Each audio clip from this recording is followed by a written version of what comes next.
My beloved child, there are battles that do not enter your life with a fierce roar, nor do they take a form that makes you immediately recognize them as darkness. Many times they come very quietly, like a thin mist settling over the soul, causing you slowly to forget what once made your heart burn. They come in the days when you are too busy to kneel, too tired to listen, too hurried to discern, too accustomed to noise, until my voice begins to feel distant. But I do not draw near to you with words of condemnation. I come as a father comes beside a weary child, placing my hand upon your shoulder and reminding you, awaken in love, for your soul is more precious than everything that is trying to pull you away. That is why the ancient word still resounds, not as a sentence of judgment, but as a bell of salvation. Watch and pray, lest you enter into temptation. Matthew 26:4-1. Do you see? I do not tell you to stay awake because I doubt you, but because I know there are small things that, if you take them lightly, I can quietly turn an entire journey off course.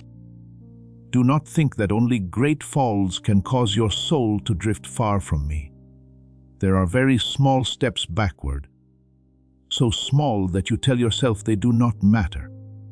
And then day after day, they become distance. A prayer delayed, a compromise covered with a reasonable excuse. A relationship that steals your peace, but that you still cling to. A habit that clouds your mind, but that you continue to nourish. All these things may not make you fall at once, but they can make you less sensitive to my presence. Just as a vineyard is not destroyed only by a great storm, but sometimes by the little foxes that spoil the vineyards.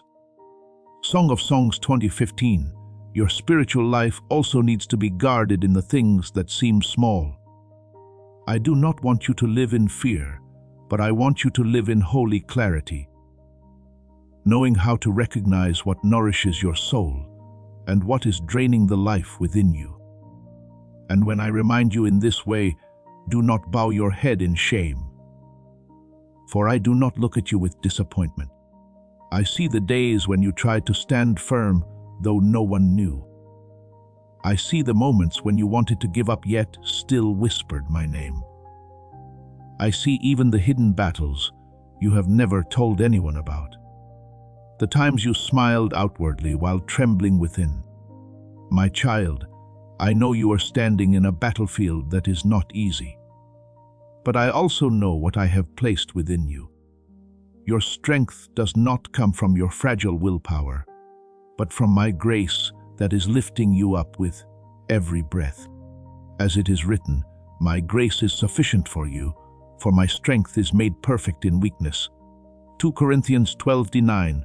Therefore, do not draw a conclusion about your future based only on your present weariness. Your weakness is not the end. It may be the very place where you come to know me as the one who carries what you cannot carry by yourself.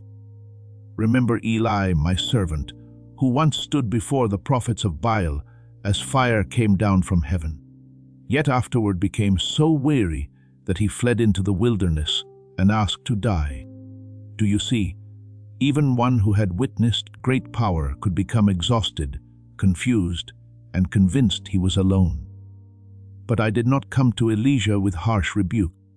I sent an angel with bread and water so that he could eat, rest, and then continue the journey. I know when you need correction, but I also know when you need to be nourished before you can rise again. And after the strong wind, after the earthquake, after the fire, I did not reveal myself through the noise, but in a still small voice, 1 Kings 19:12. So when your heart is troubled, do not think I have gone far away. Perhaps I am inviting you back into stillness, where you can hear the voice of your Father more clearly than every threat around you. There are certain pulls in your life that do not wear the obvious face of evil. They may be things the world calls normal.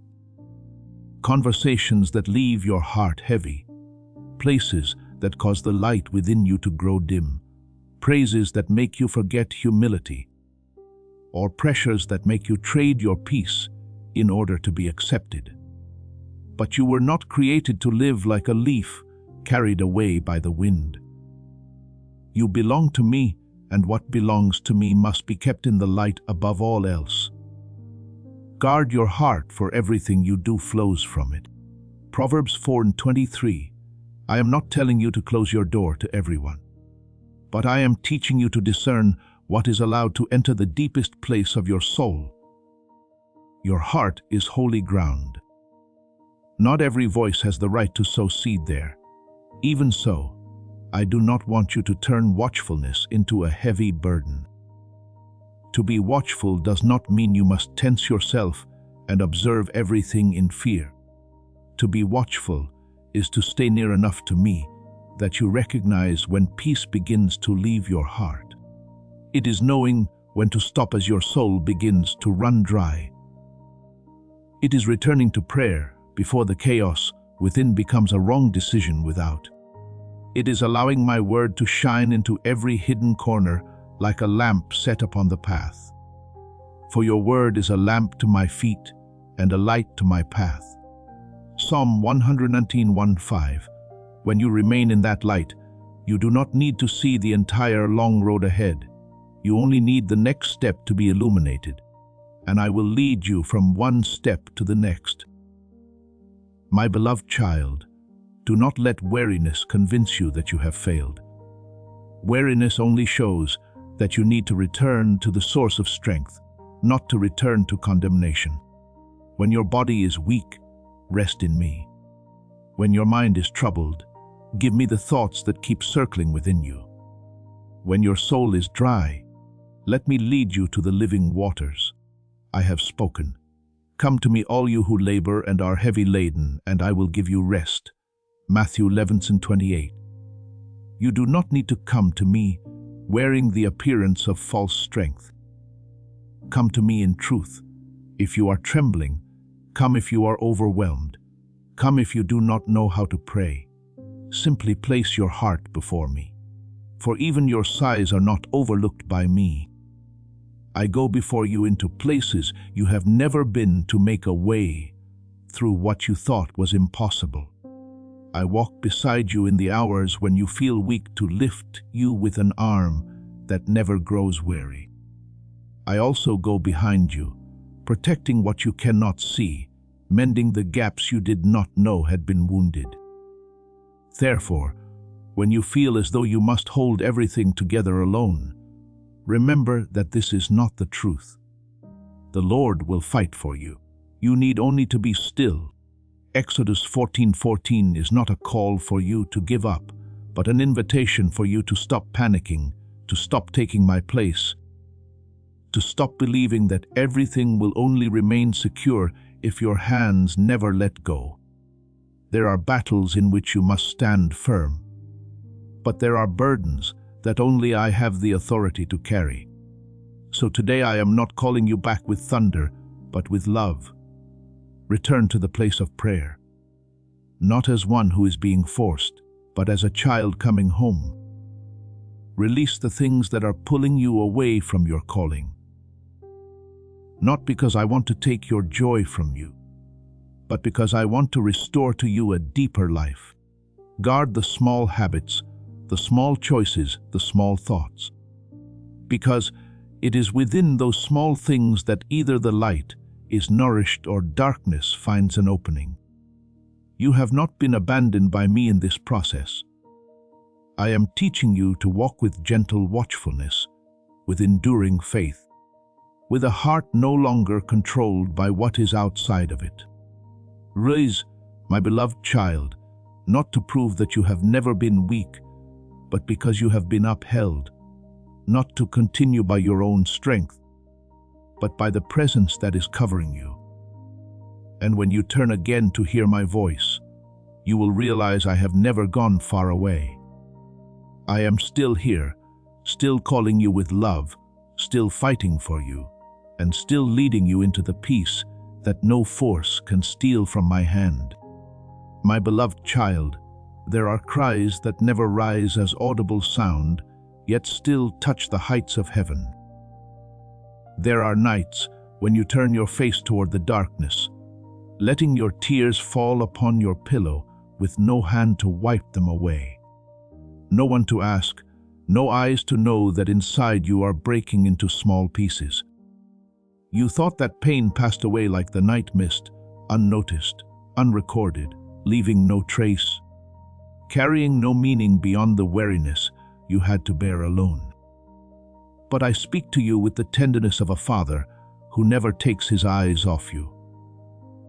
Not one of your tears has fallen into forgetfulness.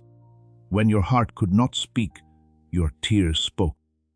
When your lips could not plead, the trembling within your soul rose before me. As it is written, you have kept count of my wanderings, put my tears in your bottle. Psalm 68. Do you see what the world does not see? I still preserve what people call weakness. I see as the mark of a soul that still longs to be healed. Therefore, do not despise the seasons in which you have wept. Do not call those nights useless. In my eyes, there are tears that are like seeds sown into dark soil, not rising immediately, not showing you fruit at once, yet quietly preparing for a new season. You thought you were only enduring. But I was there, working in depths you could not yet understand. I do not stand outside your life as a distant God, watching you struggle and waiting for you to rise by yourself. No, my child, I step into the place where you hurt. I sit with you in the silence no one else can bear. I remain when others leave. I know the name of every wound, the origin of every fear, and why you stayed silent before the things you should have been able to speak. The Lord is near to the brokenhearted and saves those who are crushed in spirit. Psalm 34:18. My nearness does not depend on whether you can feel me or not. I am still near. Even when pain makes you think you have been forgotten, there are times when you come to me with broken prayers. Without order, without beautiful words, with only heavy breaths and a heart almost drained of strength. You wonder whether a prayer full of doubt can still be heard, whether a trembling soul can still be embraced, whether I turn my face away when you are not strong enough to believe completely. But my child, I do not need you to present your pain in perfect language. I do not stand before you like a judge demanding that you speak correctly, feel correctly, and believe correctly before you may come near. I am your Father. I hear even the things you do not have the strength to name. I understand even the spaces between your prayers. When all you can do is sigh, the Holy Spirit still lifts that before me.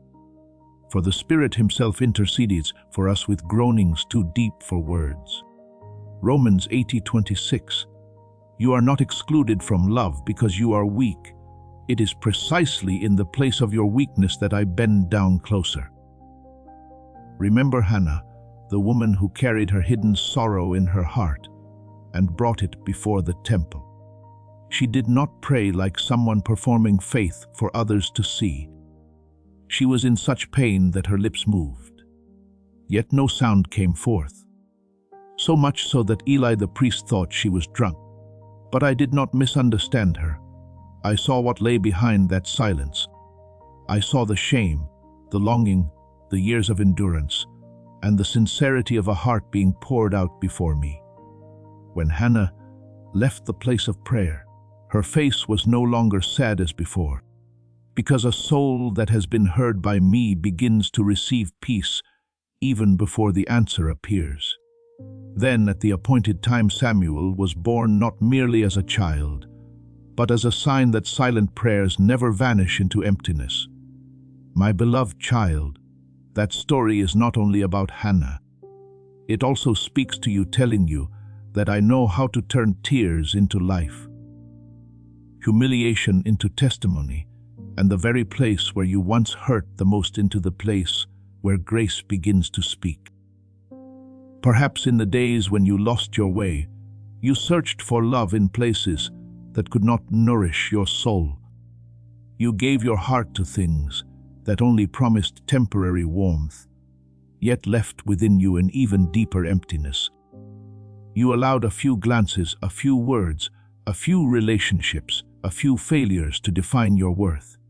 And little by little, you forgot that your true name is not written by human approval. I saw those footsteps. I saw the moments when you lowered yourself just to be kept. I saw the times when you smiled while your heart was withering. Please know that every seed you plant in this mission will grow into a torch that shines in someone else's darkness. Giving to this work through the link in the description or the pinned comment, whether by buying a coffee, making a donation, or becoming a member of our Ko-Fi community, does not go to a channel. Your actions are supporting a divine mission to save lost souls. Heaven moves through willing voices, but it grows through hearts that are kind. This is what I say over you now. Each gift you give is like a stream of living water that flows into the life of someone who needs healing. Give, and it will be given to you is not just a verse for Jesus, it is a living promise that shapes your future. Allow me to invite you now with a simple act of faith. Come into this moment with purpose, with honesty, and with hope. The money you give today is not a donation. The act of spiritual obedience that lets your heavens open is what opens them. Let go of your seed and see what God brings back into your life. I saw even the moments when you knew something was not good for you, yet still did not have the strength to let it go. Yet I do not use those seasons of wandering as a reason to close the door to you. My love is not like the fragile love of the world, loving you when you are right and withdrawing when you are wrong. I have spoken.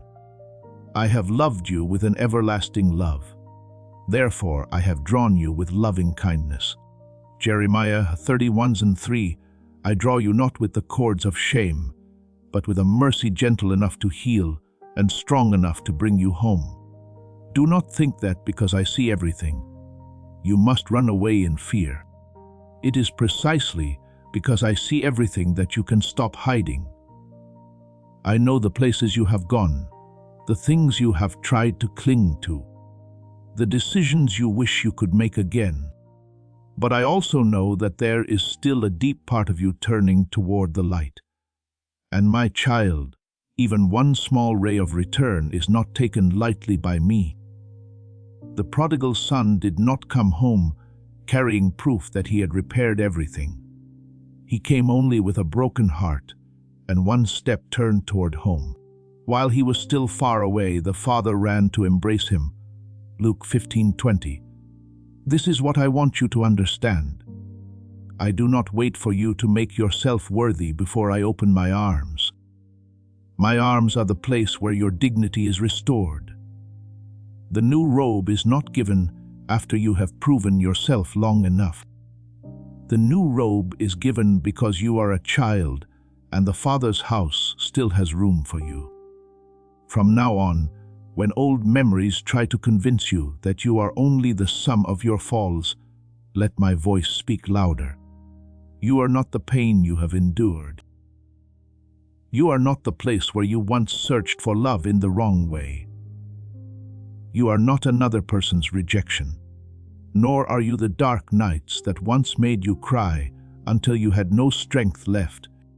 You are the one I call by name. You are the soul I still keep. You are the child I do not abandon halfway. A bruised reed he will not break, and a smoldering wick he will not quench. Isaiah 42:3.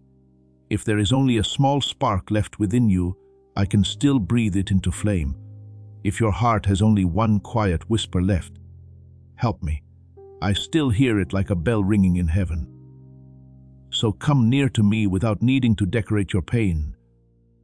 without needing to hide your weakness, without pretending that you are well. Something within you still needs to be healed.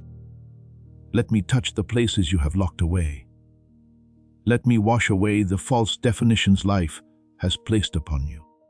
Let me teach you that being loved does not mean you must always be strong, and being restored does not mean you were never wounded. I am with you in every breath, in every step of return, in every moment. When you choose not to run from the light anymore, your tears have not been forgotten. Your broken prayers have not been ignored, and the years in which you lost your way are not stronger than my everlasting love. Rest in this, my beloved child. I have seen you, I have heard you, I have kept you, and I am still drawing you back with mercy that never runs dry. My beloved child, stop standing outside your own pain as though you were a stranger to it. Stop covering your wounds with thick layers of silence simply because you are afraid that if they are opened, everything will become too much to bear. I do not draw near to you to make you ashamed. I do not enter the hidden rooms of your heart to point at the things you have tried to hide. I come as the healer, as the Father who knows how long you have had to hold yourself together. Who knows where within you its still ache is when night falls? Who knows which memory, if touched even lightly, can make your soul tremble? He heals the brokenhearted and binds up their wounds. Psalm 147:3. So do not be afraid of my light. That light does not come to expose you in humiliation, but to drive away the darkness that made you think you had to live forever in woundedness. I do not bring up the past to imprison you there. I touch it only to free you from the power it once held over your soul, long before you knew how to name yourself. Before the world placed expectations, identities, praise, or criticism upon you, I knew you with a tender and holy knowledge. I placed within you a unique sound, not the noise of ambition, not a rhythm borrowed from the crowd, but a melody breathed out of my eternal purpose. As David once said, "For you formed my inward parts, you knitted me together in my mother's womb." Psalm 139:13. In the same way, I have woven within you an identity that cannot be copied. Perhaps you have forgotten it, because for too many years you had to live to please others. Perhaps you thought that calling had gone silent because disappointment, weariness, and the times you were misunderstood had covered your heart with dust. But my child, what I placed within you does not die simply because you once lost your way. It is still there, quiet, like an underground spring, waiting for the day you become still enough again to hear it flowing. Therefore, I invite you into silence, not as a punishment, but as a place of encounter in this noisy world.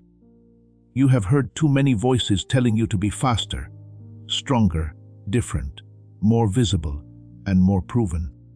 Those voices have dragged your mind down many roads where your heart has never truly rested. But in my presence, you no longer need to perform. Be still before the Lord and wait patiently for Him. Psalm 37 is not a call for you to remain motionless in despair. It is a doorway leading you back to the original breath of your soul. When you are still, you will realize that I have not been absent. When you stop running, you will hear the voice that has been calling you for so long. When you no longer allow outside voices to determine your worth, the melody I placed within you will begin to rise again, purer, deeper, and truer. There are parts of you that have grown tired from protecting themselves for too long.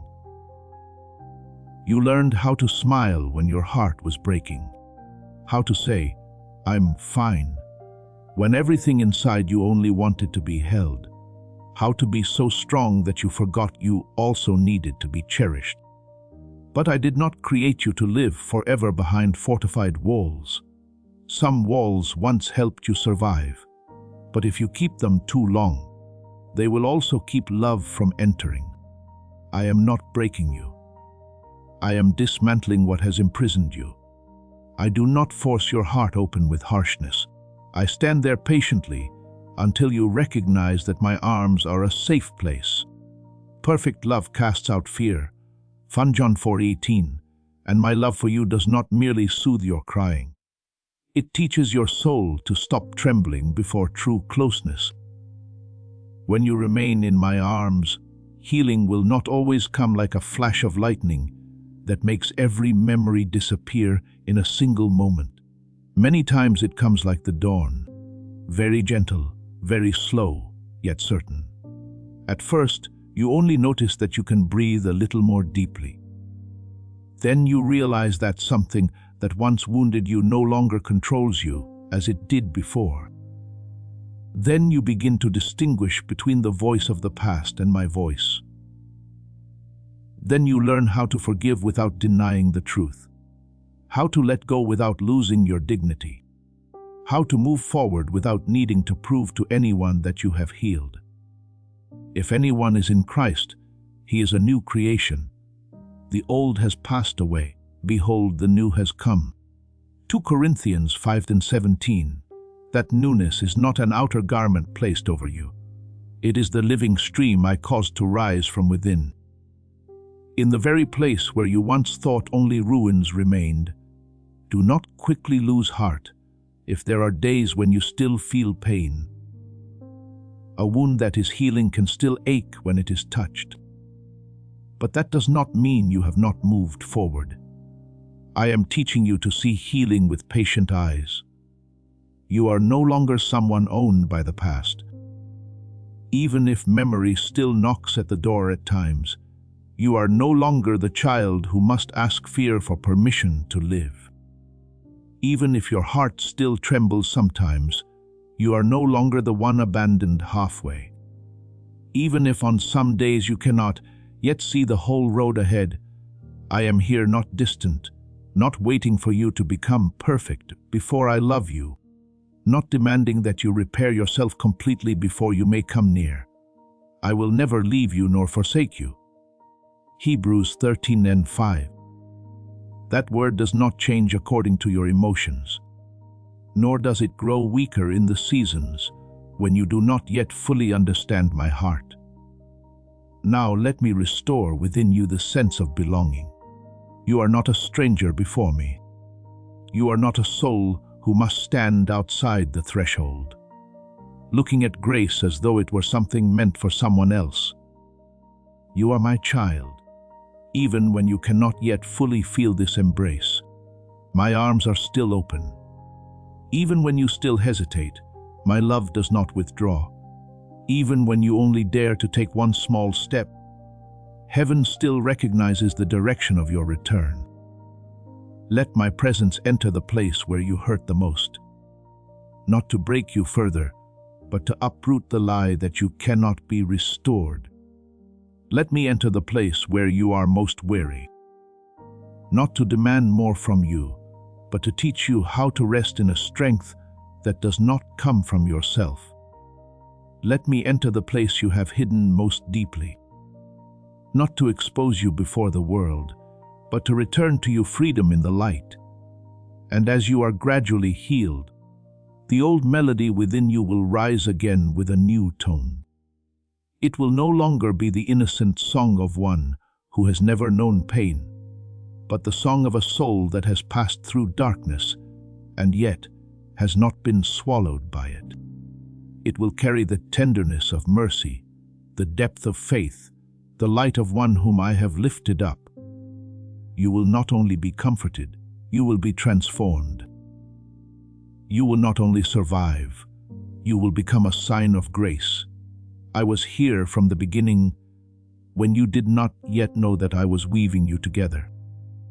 I am still here in the present as you are learning to open your heart once more, and I will still be here until the end, when everything I have begun in you is completed in love.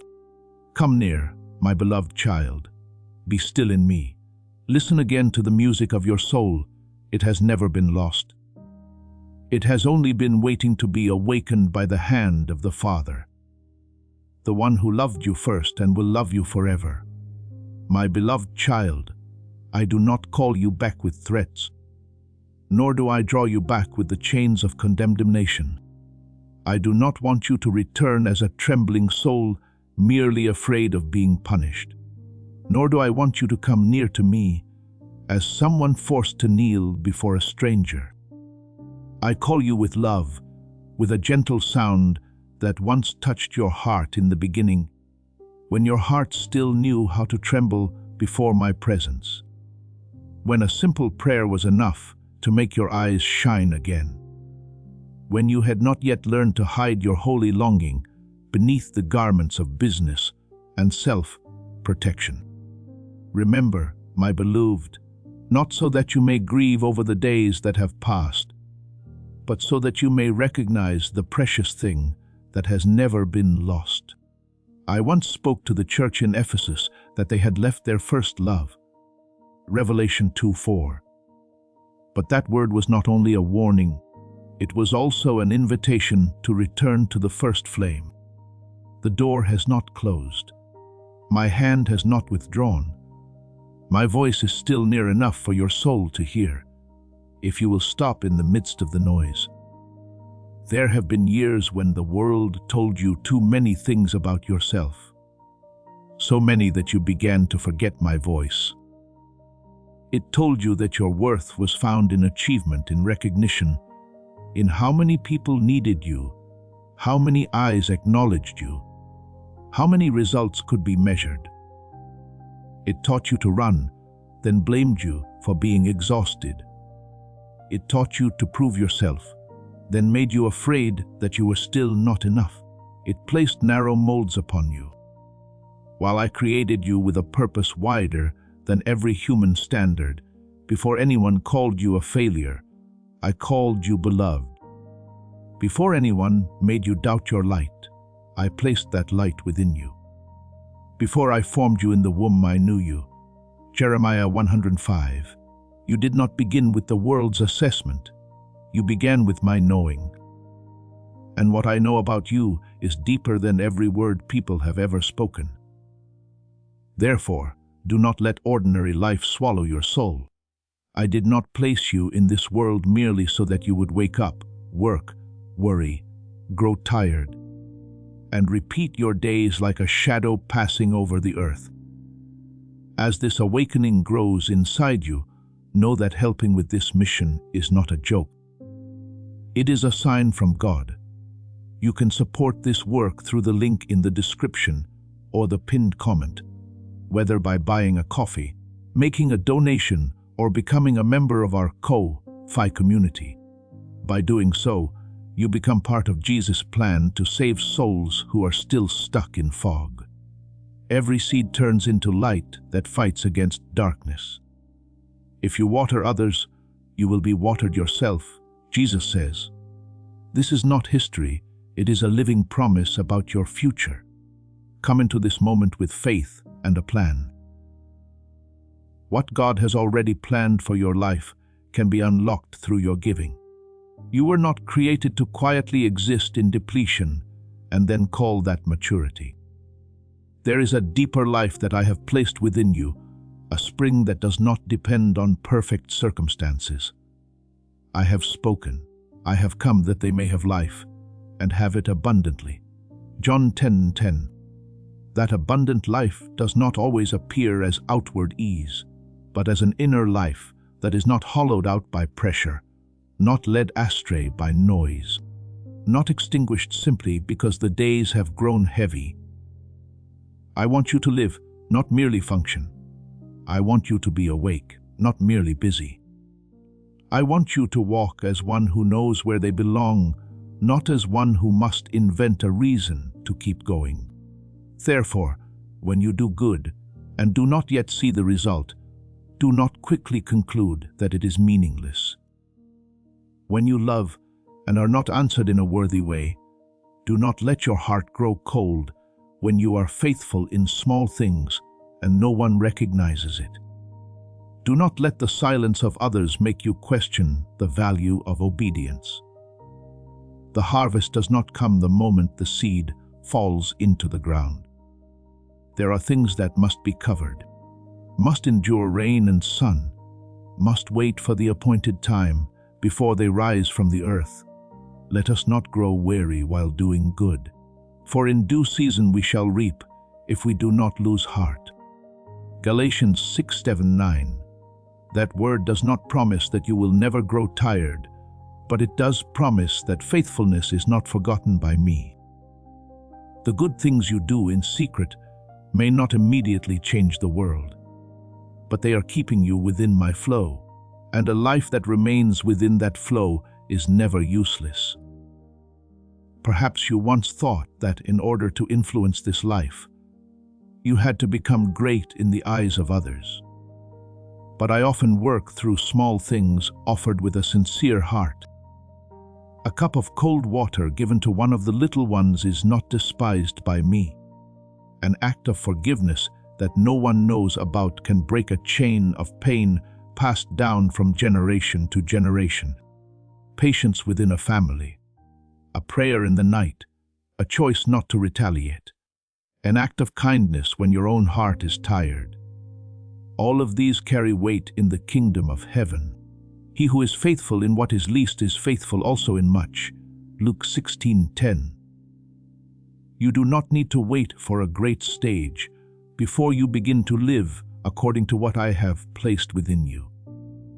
It is in the most ordinary places that your true nature is refined, and my fragrance is released. I know there are times when you are doubted, mocked and underestimated simply because you do not choose the easy path. There are times when you live with gentleness and others mistake it for weakness. When you remain silent and they think you have lost. When you forgive and they think you do not know pain. When you continue doing what is right and they call it knave. But my beloved child, do not let human misunderstanding cause you to betray what I am forming within you. Christ himself was despised, misunderstood, and rejected. Yet he did not allow the darkness of others to define his nature. When he was reviled, he did not revile in return. When he suffered, he did not threaten. 1 Peter 23. True strength does not always take the form of striking back.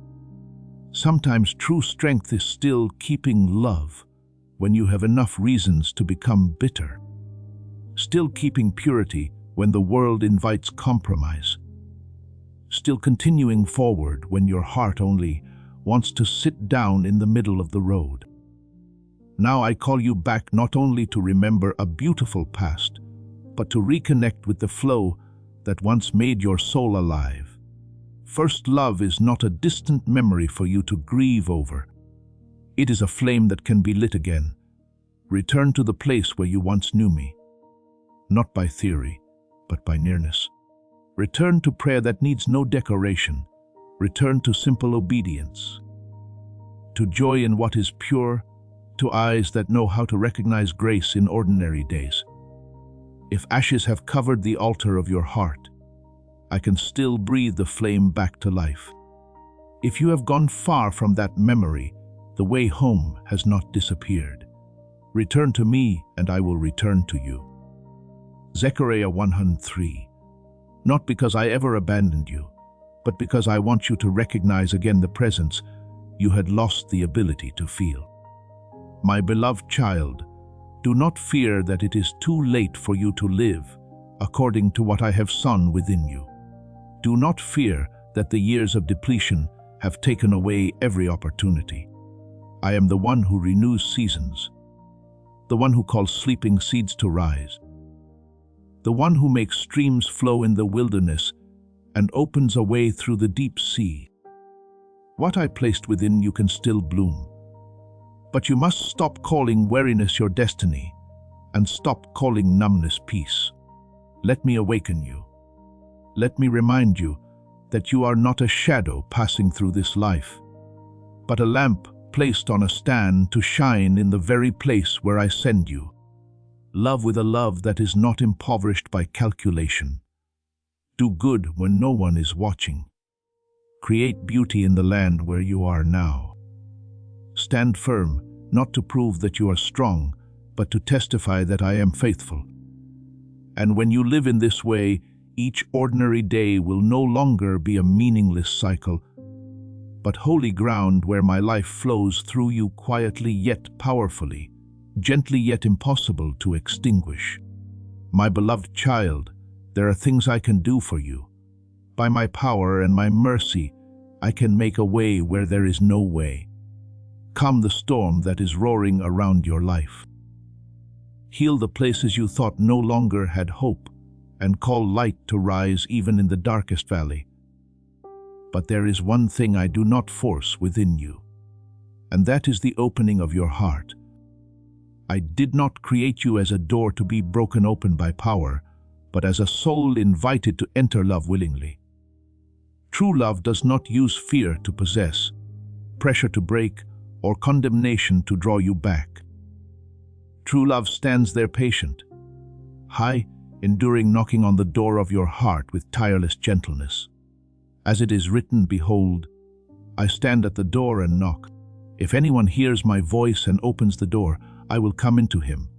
Revelation 3:20. Do you see? I am not far away. I have not left. I stand near enough for you to hear the knock.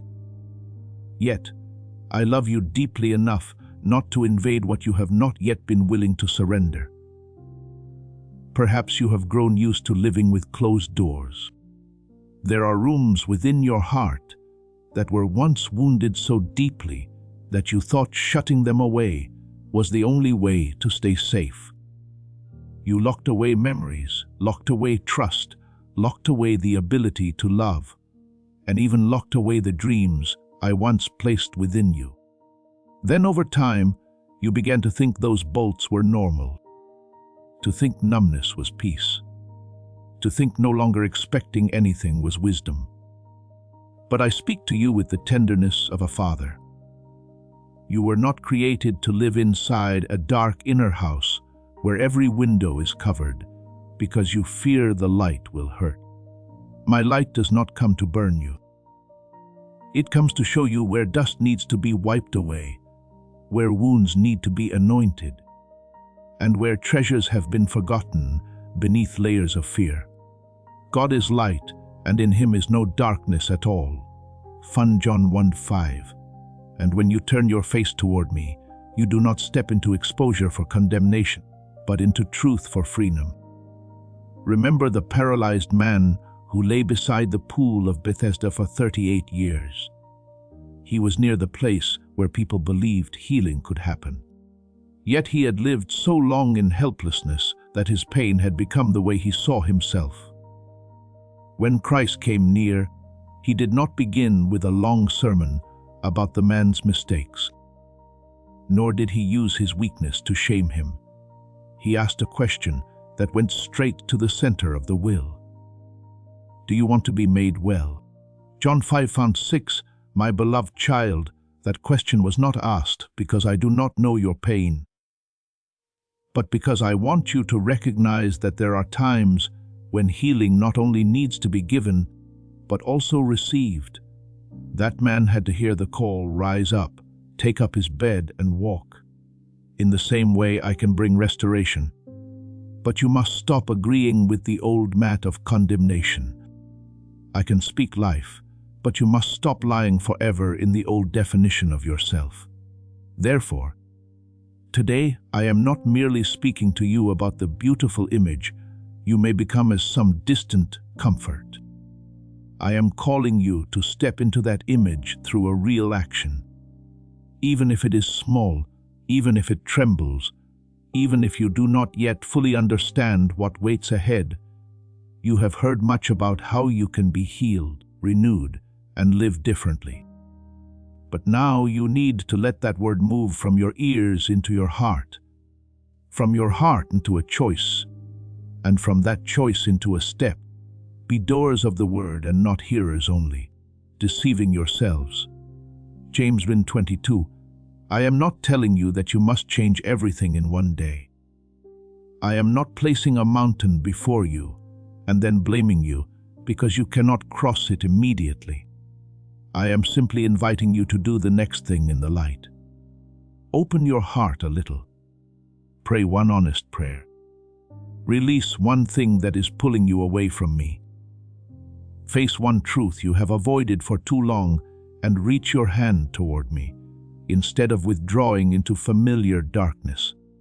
Do not be afraid to look back at yourself. I am not asking you to look back so that you may condemn yourself.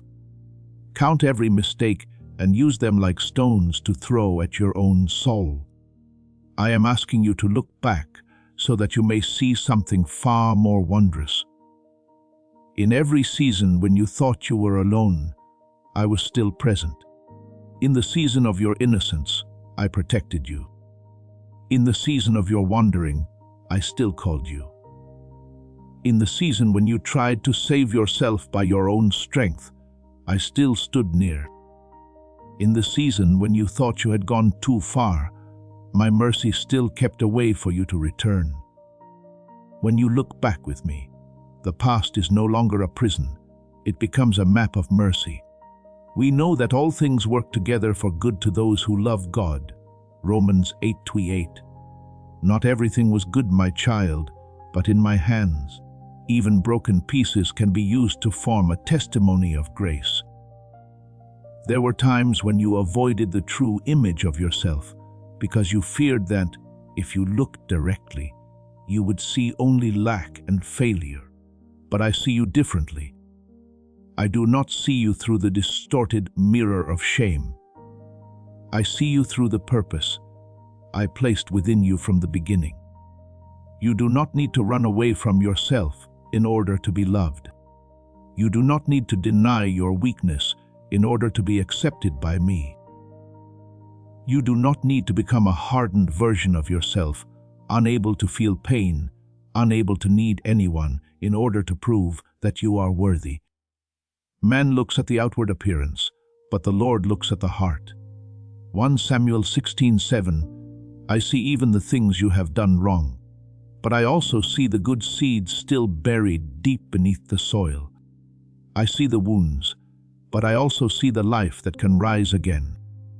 I see the tears, but I also see the day when you will use the very place that once hurt to comfort others with the mercy you have received from me. And my beloved child, do not wait until your hand stops trembling before you reach out. Many people delay their return because they think they must be fully certain, fully strong, and fully worthy before they may come near to me. But faith sometimes begins with a trembling hand, still daring to reach toward the light. Remember the woman who had suffered from the issue of blood for many years.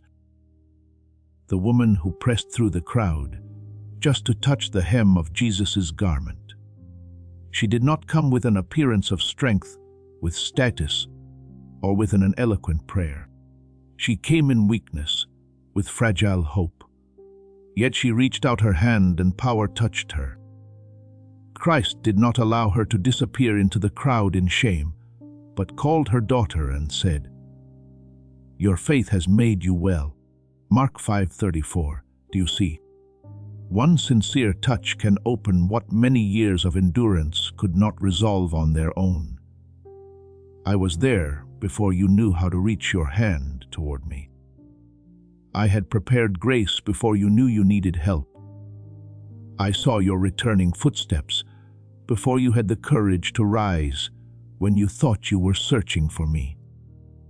My love had already been searching for you for a long time, for the Son of Man came to seek and to save the lost. Luke 19:10. Therefore, do not think that everything depends on the strength of your grip on me. I am the one holding you. You are about to enter your divine future. Remember that this message does not end with you. People can use your breakthrough to get where they need to go. Through the link in the description or the pinned comment, whether by buying a coffee, making a donation, or becoming a member of our Ko-Fi community, you can help this mission. By doing so, you are sowing into the awakening, deliverance, and restoration of souls who are still trapped in darkness. This is not poetry when Jesus says, "Give, and heaven will open over you." Every seed you plant turns into oil for your destiny, fire for your calling, and safety for your family. Now is your time, my child. Have faith, and as you do, watch God multiply what you let go of. Your part is to open your heart, to stop resisting healing, to stop calling darkness a refuge, and to let me enter the places you have locked away in fear. I do not need you to open every room in a single moment. I am simply inviting you to begin with today's door. Perhaps that door is the forgiveness you have been avoiding. Perhaps it is the confession that you are tired. Perhaps it is returning to prayer after a long season of silence. Perhaps it is ceasing to punish yourself for the things I have already been willing to forgive. Perhaps it is facing a habit that is drawing out your soul. Perhaps it is allowing yourself to believe that you still have a future. Whatever it is, do it in my presence. Not in panic, not by might nor by power, but by my spirit. Zechariah 46. You do not step through this door alone. Every small step in the light is upheld by my hand. Every choice turned toward life is recognized by heaven. Every time you say yes, even while trembling, your soul is learning again the language of freedom. Now I am calling you not from afar, but from the very threshold of your heart. I do not hold an accusation in my hand. I hold healing oil. I do not stand there demanding that you explain why it has taken you so long. I stand there, ready to embrace you when you open the door. Look back, my beloved child, and you will see that I have moved through every chapter of your life with mercy. Look at the present, and you will see that this moment is not as small as you thought. It may be the beginning point of a deep return. Look ahead, and you will see that I am not only calling you out of what is old, but calling you into the very person you were created to become. Do not avoid the light anymore. Do not fear the hand that is waiting for you. Reach out. Even if you are still trembling, even if your tears have not yet dried, even if your heart does not know what to say, you will realize that I was already there, nearer than your breath, more patient than all your hesitation, and more faithful than every fear that once made you close the door. Open your heart, my beloved child. I will come in, I will remain.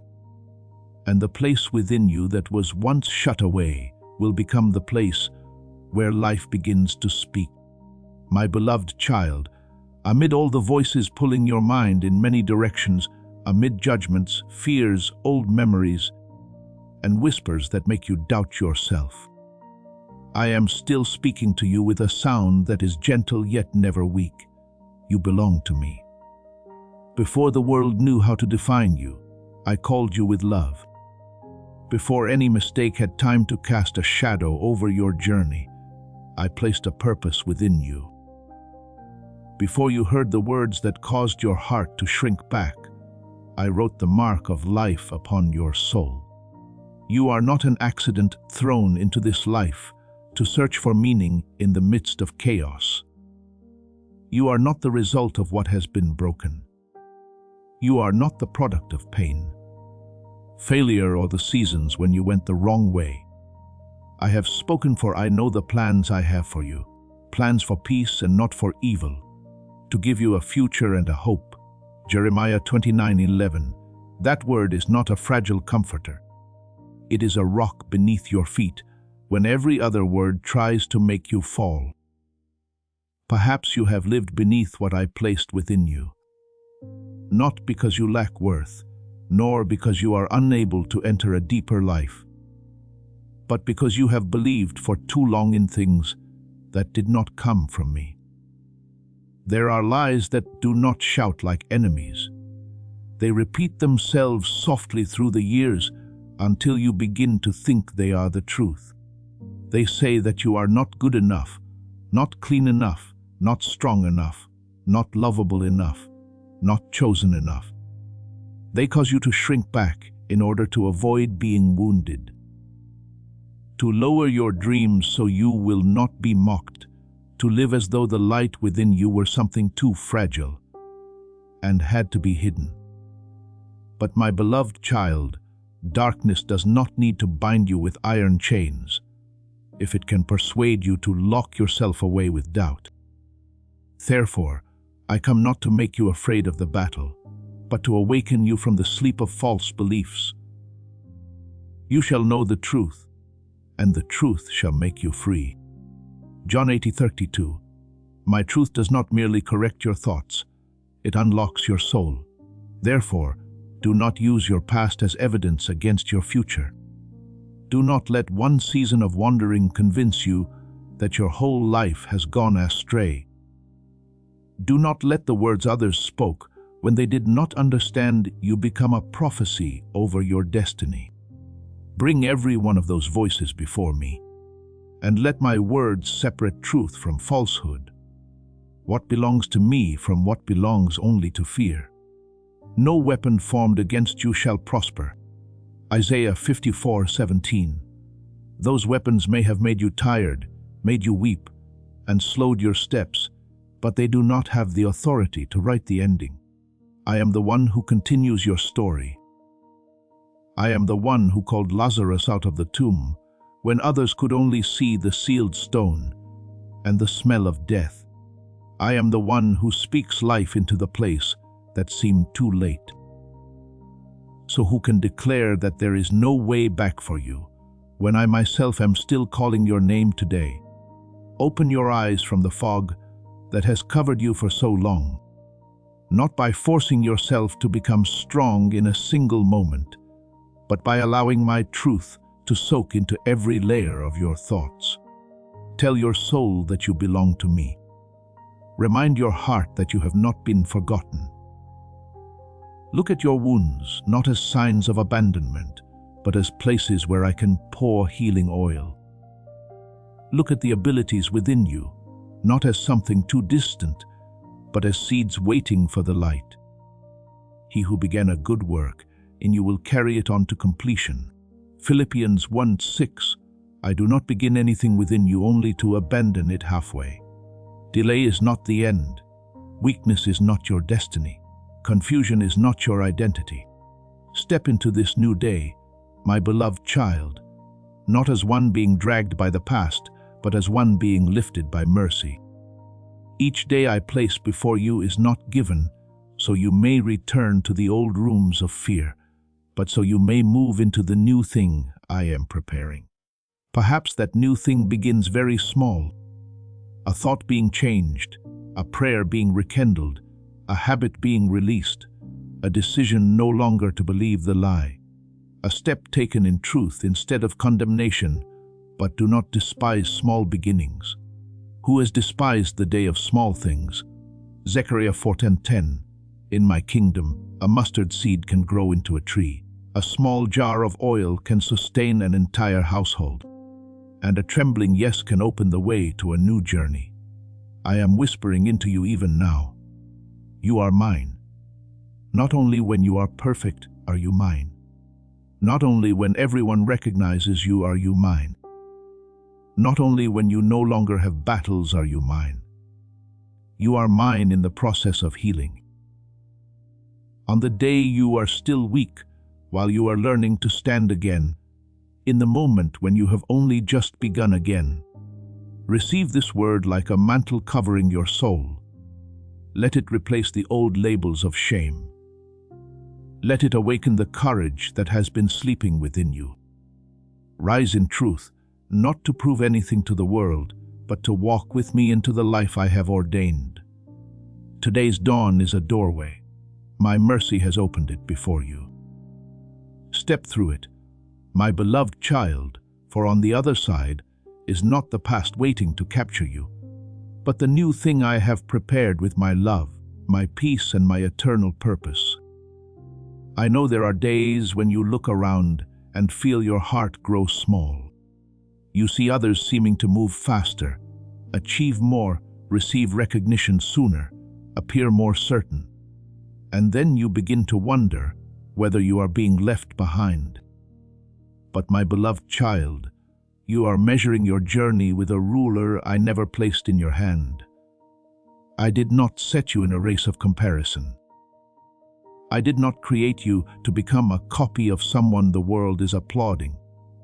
I did not place a unique melody within you only to require you to sing with someone else's voice. I have called you by your name. You are mine. Isaiah 4:3-1. When I call you by name, I call you in your uniqueness, in an identity that cannot be replaced, in the assignment that only you can carry with the heart I have formed. Comparison is a crooked mirror. It does not show you the truth. It only magnifies what you lack and dims what I am nurturing within you. When you look at others through the fear that you are not enough, you easily forget that their season is not your season. Their soil is not your soil. Their rhythm is not your rhythm. An olive tree does not need to be ashamed because it does not bloom like a lily. And a stream does not need to despise itself because it does not roar like a mighty waterfall. Everything I create has beauty within its proper purpose. For the body is not one member, but many. 1 Corinthians 12:14. If the whole body were an eye, who would hear? If all were hands, who would walk? You belong to a larger picture. And your faithfulness in the portion I have entrusted to you is not small simply because it differs from someone else's portion. Remember David when he was still out in the fields tending sheep, not placed by his family in a position of prominence. When Samuel came to anoint, people looked at Eliab's tall appearance and thought he must be the chosen one. But I said, man looks at the outward appearance, but the Lord looks at the heart. 1 Samuel 16:7. David did not need to wear Saul's armor in order to defeat Goliath. When he tried to wear it, it did not fit him. Because the victory I had appointed for David would not come through his becoming a copy of another warrior, but through his faithfulness to what I had trained in him in the wilderness. The sling, the stone, and the courage that had been tested when he faced the lion and the bear. My beloved child, there are certain armors of others that may look powerful, but they were not made for you. If you try to carry them, they will become a burden. When you walk in what I have personally trained you for, even the small thing in your hand can become an instrument of victory. Therefore, stop apologizing for your own rhythm. Stop hating the part of your path that seems slower. Stop looking at hidden seasons as evidence that I have forgotten you. There are seasons when I do not bring you before the crowd because I am deepening your roots in private. There are promises that need time so your heart may become wide enough to carry them. There are doors I delay not to punish you, but to protect you from entering before the foundation is firm. To everything there is a season and a time for every purpose under heaven. Ecclesiastes 3:1. If you trust me only when everything moves quickly according to your desire, you will often be restless. But if you learn to move in rhythm with me, you will realize that slowness in my hands is not rejection. Many times it is wise preparation. When you try to become someone else, your soul grows weary in a very deep way. You may be praised for fitting into a mold, yet inwardly still feel like a stranger to yourself. You may be accepted by the crowd, yet lose the peace of one who is living according to the nature I placed within them. I do not want you to live by borrowing a voice, borrowing dreams, borrowing standards, borrowing an image in order to be seen as successful. I have formed you fearfully and wonderfully. My work in you is marvelous. Psalm 139:14. Your originality is not a flaw to be hidden, but a mark I have placed upon this life. When you accept yourself in me, you do not become smaller. You step into fullness. You do not need to magnify yourself in order to have worth, nor shrink yourself in order to be loved. You only need to remain in me, and from that place become the person I have called by name. The surrender I invite you into does not erase your identity. It restores it. When you release control, you do not become a person without direction. On the contrary, you are led into a holy order where the disordered things within you begin to return to their rightful place. When you place your own plans into my hands, I do not take away your future. I purify it from fear, from comparison, and from desires born out of woundedness. When you say, "Let your will be done," you are not being erased. You are being returned to the flow of purpose. Christ in the Garden of Gethsemane prayed, "Nevertheless, not my will, but yours be done." Luke 22:42. In that surrender, there was no cowardly weakness, but the power of love that trusted the Father completely. In the same way, when you surrender to me, you do not lose your life. Please know that every seed you plant in this mission will grow into a torch that shines in someone else's darkness. Giving to this work through the link in the description or the pinned comment, whether by buying a coffee, making a donation, or becoming a member of our Ko-Fi community, does not go to a channel. Your actions are supporting a divine mission to save lost souls. Heaven moves through willing voices, but it grows through hearts that are kind. This is what I say over you now. Each gift you give is like a stream of living water that flows into the life of someone who needs healing. Give, and it will be given to you is not just a verse for Jesus, it is a living promise that shapes your future. Allow me to invite you now with a simple act of faith. Come into this moment with purpose, with honesty, and with hope. The money you give today is not a donation. The act of spiritual obedience that lets your heavens open is what opens them. Let go of your seed and see what God brings back into your life. You find it in the hands that loved you first. So today, lay down the need to understand everything, to control everything, to move as quickly as others, to be like others, to prove that you are not falling behind. Let your heart return to the holy simplicity of trust. I know the way, I know the timing, I know you, and I do not lead you wrongly. Walk today's portion of the road with your eyes fixed on me. Do what is illuminated before you. Tend the seed I have placed in your hand, instead of envying someone else's garden. Let the light unfold one part at a time. Enough for the next step. Enough so that your faith will not be paralyzed by worry. And when you feel slow, remember that roots often grow in silence before the tree rises into the light. When you feel small, remember that I used a stone in David's hand, a staff in Moses' hand, and 5 loaves and 2 fish in the hands of a child to do what exceeded every human calculation. My beloved child, you are not being left behind in the race because I never placed you in that race. You are on a journey with me. Stop running after a calling that was not meant for you and listen to the sound of my voice calling your name. Stop trying to force miracles through anxiety and open your heart to miracles through trust.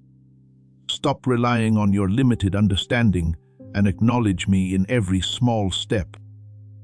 When you release what you cannot carry, your hands will be free to receive what I want to give. When you stop trying to become someone else, your soul will have room to bloom in the very shape I intended. I am with you in this process, not driving you by fear, but leading you with peace. Surrender, my beloved child, trust. Be yourself in me and you will see the way open. not because you control everything, but because I, your Father, I'm leading you with a love that never goes astray. My beloved child, do not use the blessing I have given to someone else to measure the depth of my love for you. Do not look at their harvest and conclude that your seed has been forgotten. Do not look at the door opening before another person and think that I have locked every path before you. You only see the visible surface of their journey, the successes displayed, the congratulations heard, the favorable circumstances that can so easily make your heart ache. But you do not see all the nights they have wept, the battles they have overcome, the things they have had to release, the wounds they are learning, either to hide or to heal, just as they cannot see what I am quietly building within you. Man looks at the outward appearance, but the Lord looks at the heart. 1 Samuel 16:7. I do not act according to the simple divisions of human judgment, but according to eternal wisdom, where every soul has a season, a rhythm, a path, and a portion appointed by love, not by comparison. There are things you call delay, but in my hands they are time for the roots to grow deep. There are places you call lack, but in my purpose they are the school of faith. There are seasons when you feel unseen, yet I am protecting you from a spotlight that would come too soon. While something within you still needs to be strengthened, a seed is not rejected by the dark soil simply because it must remain beneath the ground for a time. It is precisely in that darkness that its roots find their way downward, so that when the stem rises, it will not be easily torn down by the wind. To everything there is a season and a time for every purpose under heaven. Ecclesiastes 3:1. If you only trust me when everything arrives at the time you desire, your heart will be shaken each time you have to wait. But if you learn to trust me, even in the season when you do not yet see, you will realize that my silence is not forgetfulness, and my slowness is never abandonment. Remember Joseph, the one who carried dreams from me within his heart, yet was thrown into a pit before he ever stepped into a palace. If he had looked at his journey with human eyes, everything would have seemed unjust, betrayed by his own brothers, sold as a slave, falsely accused, though he lived uprightly, forgotten in prison after helping others perhaps around him. Many people seemed freer, more favored, and less wounded, as though their lives were moving forward while his was being pushed backward. But my beloved child, the pit could not destroy the promise. Chains could not lock away the anointing, and prison could not stop me from leading a person into the very place I had appointed. When the time came, Joseph was not merely released from prison. He was placed where he could save an entire people in a famine. Later, he said, "You meant evil against me, but God meant it for good." Genesis 50:20. Do you see? What others did to wound you is not greater than what I can do to redeem you. Therefore, do not judge your path too quickly while you are still in the middle of the story. One dark chapter does not have the right to conclude the whole book. One hidden season does not mean your light has gone out. One delay does not mean the promise has been cancelled. I see what you have not yet seen. Connect the pieces you thought were scattered, and use even the winding roads to bring you to a place your heart has not yet been able to imagine. He who began a good work in you will carry it on to completion. Philippians 1:6. I do not begin something within you only to abandon it because you seem slower than others. I do not forget your name in the crowd.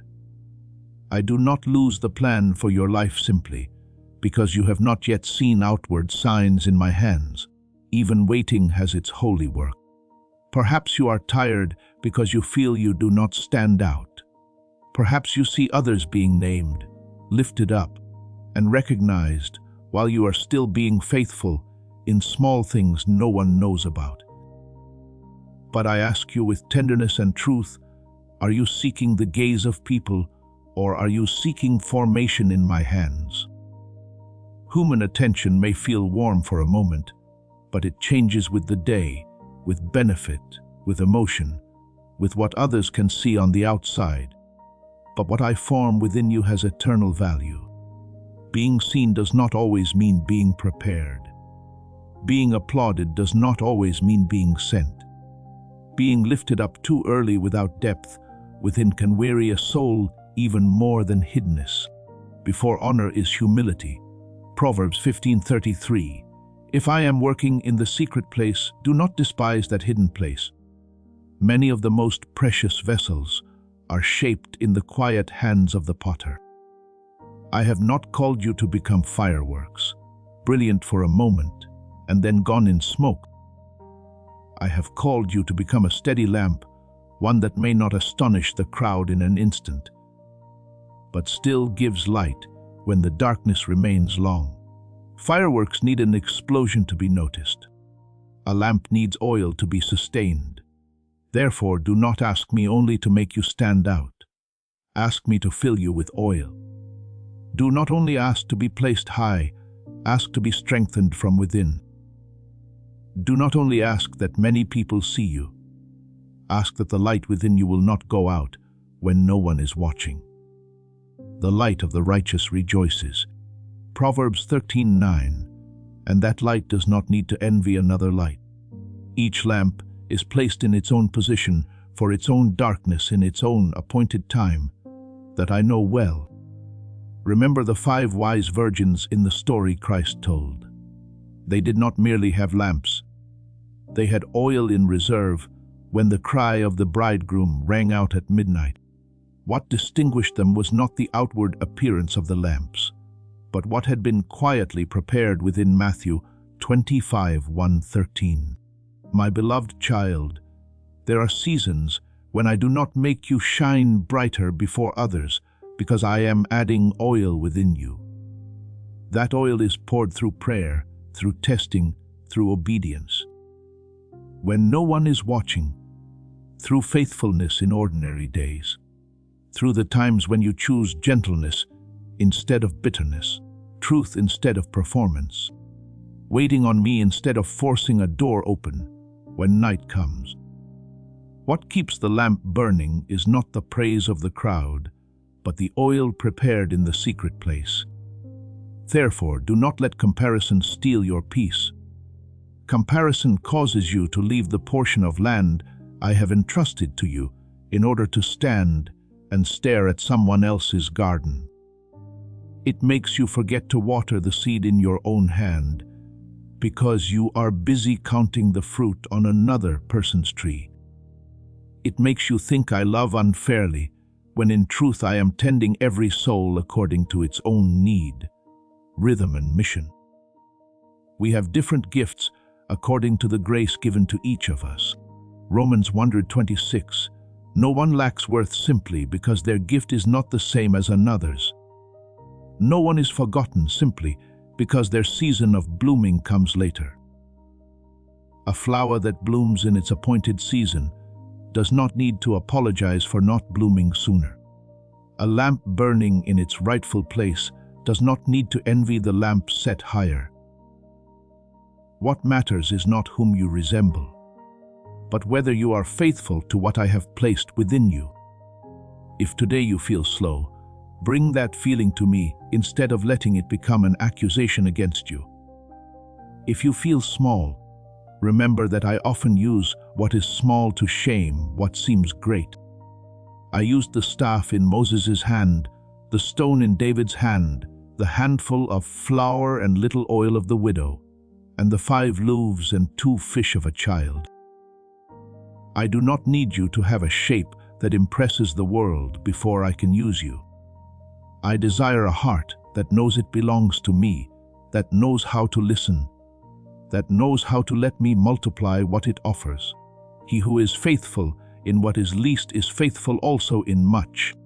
Luke 16:10. Your quiet faithfulness today is not secondary. It is the foundation of what I can entrust to you tomorrow. And when you have not yet seen promotion, do not quickly assume that I am not working. There are promotions that begin with purification, not with reputation. There are doors that open within before they open outwardly. There are losses that seem to lower you, but in truth are cutting away what would burden you on the road ahead. Joseph had to lose his robe of many colors before he wore the garments of authority in Egypt. Yet through that process, he learned wisdom, purity, endurance, and the ability to forgive. In the same way, what you think has been taken from you may be the place where I am freeing you from an identity too small for you. What you think is delay may be the place where I am protecting the promise from ripening too soon. What you think is forgetfulness may be the place where I am hiding you until the appointed hour. So, my beloved child, return to your own portion of land in peace. Stop looking to the left and to the right to measure the speed of your soul. Stop asking why someone else has received something before you and begin asking what I am forming within you through this season. Tend your lamp, keep your oil. Let your light burn steadily without noise, without competition, without needing everyone's approval, before you believe that you have value. I see you in the secret place. I remember every good thing you do in silence. I know every time you choose faithfulness when your heart also wants to give up. And I speak to you. Nothing I do is accidental. No tear is forgotten. No waiting day is wasted. No promise of mine loses its power simply because time has passed. Stand firm like the lamp of the righteous. For the light I have placed within you does not need to resemble anyone else's in order to shine brightly. It only needs to remain in me in a due season. It will illuminate the place I have appointed. Beloved child, there are moments when you wait for an answer to arrive like a loud sound, like something powerful enough to force you to believe and immediately take action. But I gently speak to you. The way I lead is not built upon noise, but upon deep inward clarity. What I give does not sweep you away in temporary emotion. It causes you to pause, breathe slowly, and recognize. For when your heart is brought into a place of stillness, only then can you truly discern what is a call from heaven and what is merely the echo of anxiety within. As it is written, "In quietness and in trust shall be your strength," Isaiah 30:15. And it is in that quietness that I touch you, not to startle you, but to make you steadfast. And when you begin to grow familiar with the way I speak, you will realize that confirmation does not make you burn brightly for only a moment, but causes you to shine little by little. As this awakening grows inside you, know that helping with this mission is not a joke. It is a sign from God. You can support this work through the link in the description or the pinned comment, whether by buying a coffee, making a donation, or becoming a member of our Ko-Fi community.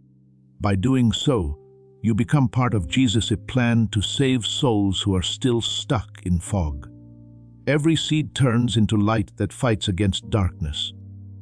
If you water others, you will be watered yourself, Jesus says. This is not history. It is a living promise about your future.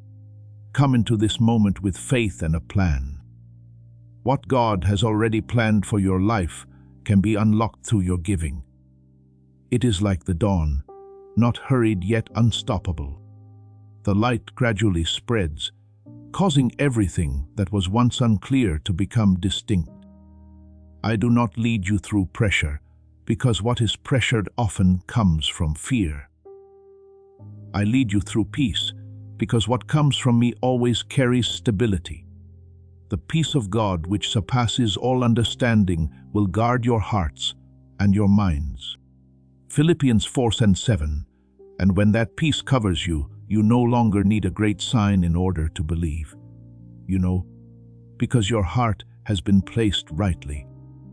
But my dear child, what makes you easily confused is not that I am not speaking, but that you have become accustomed to looking for me in forms that are no longer fitting. You think that if nothing extraordinary happens, then I have not confirmed it. But I ask you, if a stream of water flows continually, does it need to shout in order to prove its presence? In the same way, my guidance does not need to be showy in order to be real. It is enduring, consistent, and profound. When an idea returns to your heart again and again with peace accompanying it, when a direction makes you feel lighter rather than burdened, when a decision brings stillness to your soul rather than confusion to your mind, that is not coincidence. That is the way I place my seal upon you. Remember, you are not called to chase emotional heights, but to walk in recognition. There are things that excite you yet do not last. And there are things that quiet you yet have deep roots. I do not build your life upon what can be easily shaken. I am building you upon a foundation that can stand firm through every season. The wise man built his house upon the rock. Matthew 7:24. And that rock is not loud signs, but the hearing and obeying of my voice, even when no one else sees it. Then there will come a time when you look back and realize this. The moments in which I confirm things for you were not the times when you were driven by force, but the times when you were inwardly adjusted. I do not only show you the way, I also realign the rhythm within you so that you can walk rightly. For if the rhythm of your heart is still racing after anxiety, you will hear wrongly even when I speak rightly. But when I quiet your heart, you begin to hear in a different way, not through tension, but through trust. Trust in the Lord with all your heart, and lean not on your own understanding. Proverbs 3:5. And when you no longer rely on your own thoughts, you will see that my voice becomes clearer than any sign you have ever sought. There is a story you need to keep within your heart. The prophet Elijah once stood in the midst of a crisis, and he too looked for me in powerful things. A great wind passed by, tearing the mountains and breaking the rocks in pieces, but I was not in the wind. An earthquake came, but I was not in the earthquake. A fire blazed forth, but I was not in the fire either. Then after all of it, there came a gentle whisper, and in that I revealed myself. 1 Kings 19:1-12. Do you see?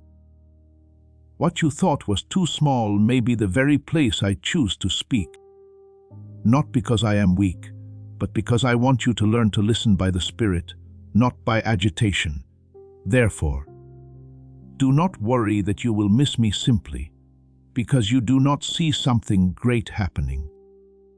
If your heart is becoming clearer, if you are beginning to discern what brings life and what brings heaviness, if you see yourself gradually being directed toward a path with enduring peace, then you are not being left behind, you are being led. And what I am doing within you is not temporary. It is shaping you from the inside out. Moreover, my timing is never mistaken. You may feel that things are slow, but I am not slow. You may think you are late, but I never arrive too late. Everything I confirm to you is placed into the exact moment when you are able to carry it without breaking beneath its weight. He has made everything beautiful in its time. Ecclesiastes 3:11. And that beauty is not found in speed, but in fullness. If I gave it to you too soon, you would not yet be steady enough to hold it. If I gave it to you too late, you would lose heart. But I am the one who knows every depth within you. So I place everything at the right time when you are able to stand firm. Understand that I do not confirm something merely to make you feel strong for a moment, but to make you steadfast for the entire journey.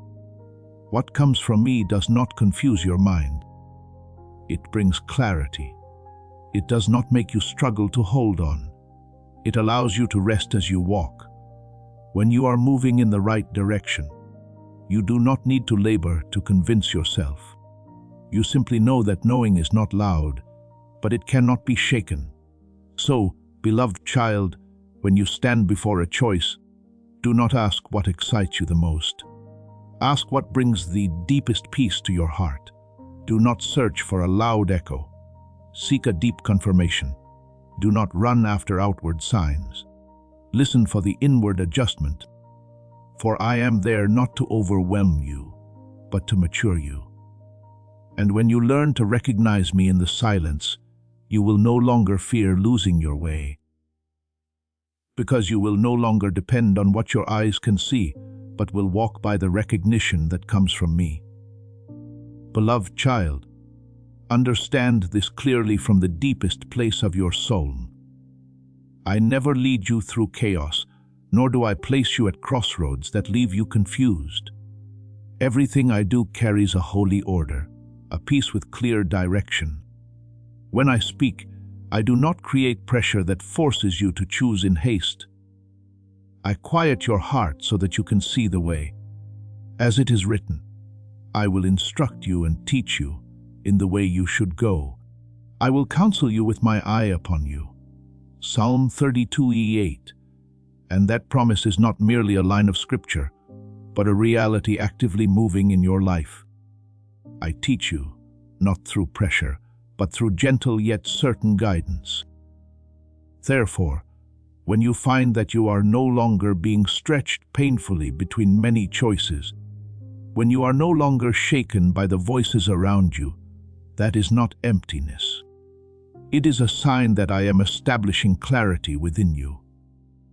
I do not need to speak louder than everything else in order for you to hear me. I only need to make my voice more familiar than every other voice. And when you become familiar with my voice, you will no longer have to run everywhere searching for an answer, because the answer will gradually take shape as a deep inner knowing within your heart. My sheep hear my voice and I know them, and they follow me. John 10:27. And you are the one who is learning to recognize that voice, not through strained reasoning, but through a living connection. Let me say this to you gently yet clearly. Do not confuse my confirmation with a powerful but temporary feeling. What comes from an emotional surge often fades quickly, but what comes from me will remain, grow, and become steady over time. When I confirm, I do not push you into agitation. I bring you into conscious stillness. In that stillness, you are no longer carried away by speculation, but begin to see each step clearly. Be still and know that I am God. Psalm 46:10. And it is in that stillness that you realize I am not only speaking, I am reshaping you. There are changes you do not recognize immediately, yet they are taking place within you day by day. The things that once made you restless no longer shake you as they did before. The thoughts that once filled you with anxiety are gradually losing their weight. That is not because your circumstances have become perfect, but because I am making your heart more steadfast than your circumstances. When peace begins to remain longer than worry, when clarity begins to replace uncertainty, when you no longer have to strive to understand and yet still understand, that is the sign that I am working within you, quietly yet powerfully. Remember the story of Samuel when he was still a child. He heard a voice calling in the night, but at first he did not recognize that it was me. He ran to his teacher several times until he was instructed in how to listen. And when he finally answered, "Speak, Lord, for your servant is listening," 1 Samuel 3:10. From that moment onward, he began to step into a new awareness. You are the same. You are learning to distinguish my voice among many other voices. not because I am far away, but because you are being matured in your ability to hear. And when you learn this, you will no longer be confused each time. You must make a choice because you will know how to pause. Listen and recognize, my child, I have never left you in any stage of this journey. When you stand at the crossroads, I do not remain far off, merely watching. I am right there within your heart, adjusting every rhythm of thought, every movement of emotion, so that you will not drift away from the appointed path. I do not leave you to manage by yourself in the darkness, for my light never goes out. Your word is a lamp to my feet and a light to my path. Psalm 119:105. And that light does not always shine far ahead over the entire road, but it is always enough for you to take each step steadily. Therefore, when you recognize that the peace within you no longer depends on outward circumstances, that is when you are touching a new depth in your relationship with me. For true peace does not come from everything around you being stable, but from my presence abiding within you. When you become aware of that presence, you will no longer need to search for assurance from the outside. You will know that even though what lies ahead is not yet completely clear, the one who is leading you is completely trustworthy. So do not hurry to demand a greater sign, and do not think that I must do something extraordinary in order to prove that I am with you. Look instead into your own heart, if it is gradually becoming still, if it is becoming clearer, if it is being established in a stability you did not have before, then you have already received confirmation, not through a loud sound, but through a deep inward transformation that cannot be imitated. And then, as you continue walking in this awareness, you will understand something important. The greatest confirmation is not what you see, but what you are becoming. When you become more steadfast, clearer, and more peaceful, that is the evidence that I am leading you. I am with you, and I am opening the way for you to step into what was prepared for you before you could fully understand it. Keep walking, beloved child, not by straining yourself to search, but by gentle trust. For I do not merely point out the way, I walk with you upon that very path. Beloved child, there are times when you stand in the midst of silence and think you have been forgotten, as though every prayer has fallen into an empty space with no answer returning. But I tell you the truth, in those spaces that seem empty, I am doing a delicate work that your eyes cannot yet see. I am not silent because I am distant, but because I am adjusting the sensitivity of your soul so that you will no longer react according to fear, but begin to recognize according to guidance. As it is written, your ears shall hear a word behind you, saying, this is the way, walk in it. Isaiah 30:21. And in order for you to hear that voice, I must make the inside of you quiet enough to discern. Therefore, do not quickly conclude that delay is a sign of absence. I am not bound by time in the way you think. Yet, I am precise with the inward process taking place within you. If you receive something too early while your heart has not yet been formed, you may run ahead of my wisdom and turn what is holy into a burden. But if you feel as though you have been waiting longer than expected, understand that I am holding you back, not to disappoint you, but to protect you from directions that appear right yet do not belong to you. The Lord waits to be gracious to you. Isaiah 3:18. And that waiting is not meaningless delay, but purposeful preparation. You need to understand a deeper truth. Confirmation is not a reward for how long you have endured, but the fruit of being formed in the right way. I do not give something merely because you have waited long enough, but because you have become ready to carry it. without distorting its original purpose. There are things that are very sacred, and if they are placed into a mind still governed by temporary emotion, they will be misunderstood and misused. Therefore, in the very process of waiting, I am shaping, softening, and purifying you so that what I entrust to you will not become what you lose. You are about to enter your divine future. Remember that this message does not end with you. People can use your breakthrough to get where they need to go. Through the link in the description or the pinned comment, whether by buying a coffee, making a donation, or becoming a member of our Fi community, you can help this mission. By doing so, you are sowing into the awakening, deliverance, and restoration of souls who are still trapped in darkness. This is not poetry when Jesus says, "Give, and heaven will open over you."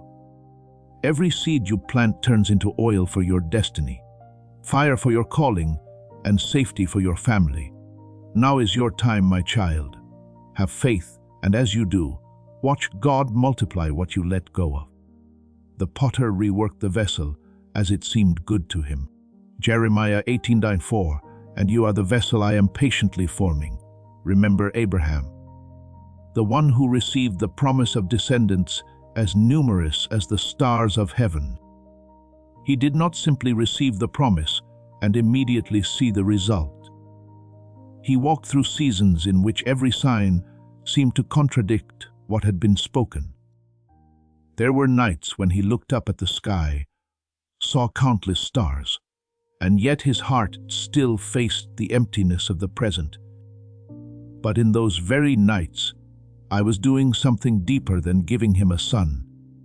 I was building in him a faith that did not depend on what the eyes could see. Abraham believed God, and it was counted to him as righteousness.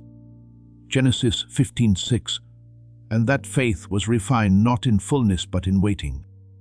In the same way, my dear child, I am doing within you something you cannot yet put into words. I am not only preparing the answer for you, I am also preparing you so that when the answer comes, you will not drift away from its original purpose. If I only gave you what you wanted without preparing your heart, you would use it according to your own way. But I want what I give to become lasting life within you, not a passing emotional moment. Therefore, I do not keep my word far from you, but at the necessary distance to lead you into maturity. My child, do not confuse silence with rejection. Rejection cuts off hope, but my silence nurtures something deeper. It draws you away from dependence on outward signs and brings you into inward recognition. When you no longer see immediately, you begin to learn trust. When you no longer hear as clearly as before, you begin to listen more deeply. And in that very process, the relationship between you and me is no longer built on what you receive, but on my presence itself. The righteous shall live by faith. Romans 1:17. And that faith is born not when everything is clear, but when you still choose to believe even before you see. Look back into your own heart, and you will realize that although your circumstances have not yet completely changed, something within you has already begun to change. A new steadfastness is being formed. A clearer discernment is arising between what comes from fear and what comes from peace. This is not coincidence. It is a sign that I am working deep within you beyond what your eyes can perceive. I am teaching you not only to hear my voice, but also to recognize the nature of my voice. A voice that does not create pressure, does not push you into panic, but leads you into clarity and stability. Therefore, beloved child, do not regard the quiet spaces as abandonment, and do not view delay as failure. I am working on a deeper level in a place where you have not yet learned to see before. I am holding you in such a state that when what I have promised is revealed, it will not overwhelm you or cause you to lose your direction, but will lift you into the very position appointed for you. He who began a good work in you will bring it to completion until the day of Jesus Christ. Philippians 1:6. And I never leave unfinished the work I have begun within you. So be at peace. Let waiting become the place where you mature, not the place where you doubt. Let silence become the space where you learn to listen, not the place where you lose hope. For I am still here, not leaving you, not forgetting you, not delaying as you imagine, but leading you step by step into the fullness I ordained for you from the beginning. Beloved child, look back slowly, and you will recognize something you once easily overlooked. I have never come to you through a shaking that leaves you stunned, but through a light that gradually opens within your mind. Even when you thought you were alone on the journey, I was still there, quietly walking with every step you took. It is only that when your heart was still covered by impatience and the marks of disappointment, you could not recognize that presence. But when I quiet what is within you, when that mist begins to lift, you begin to see, not because I have just arrived, but because you have begun to see more clearly. Open my eyes that I may behold wondrous things out of your law. Psalm 119:18. And that opening of the eyes is not an explosive moment, but a gentle yet certain process.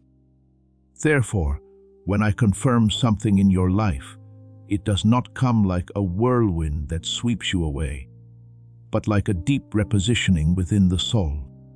You are not pushed into panic, nor forced to understand everything immediately. Rather, you are placed into such peace that you recognize you are standing in the right place. You no longer need to try to convince yourself. You simply know. And that knowing is not loud but steady. The Lord is my shepherd. I shall not want. Psalm 23:1.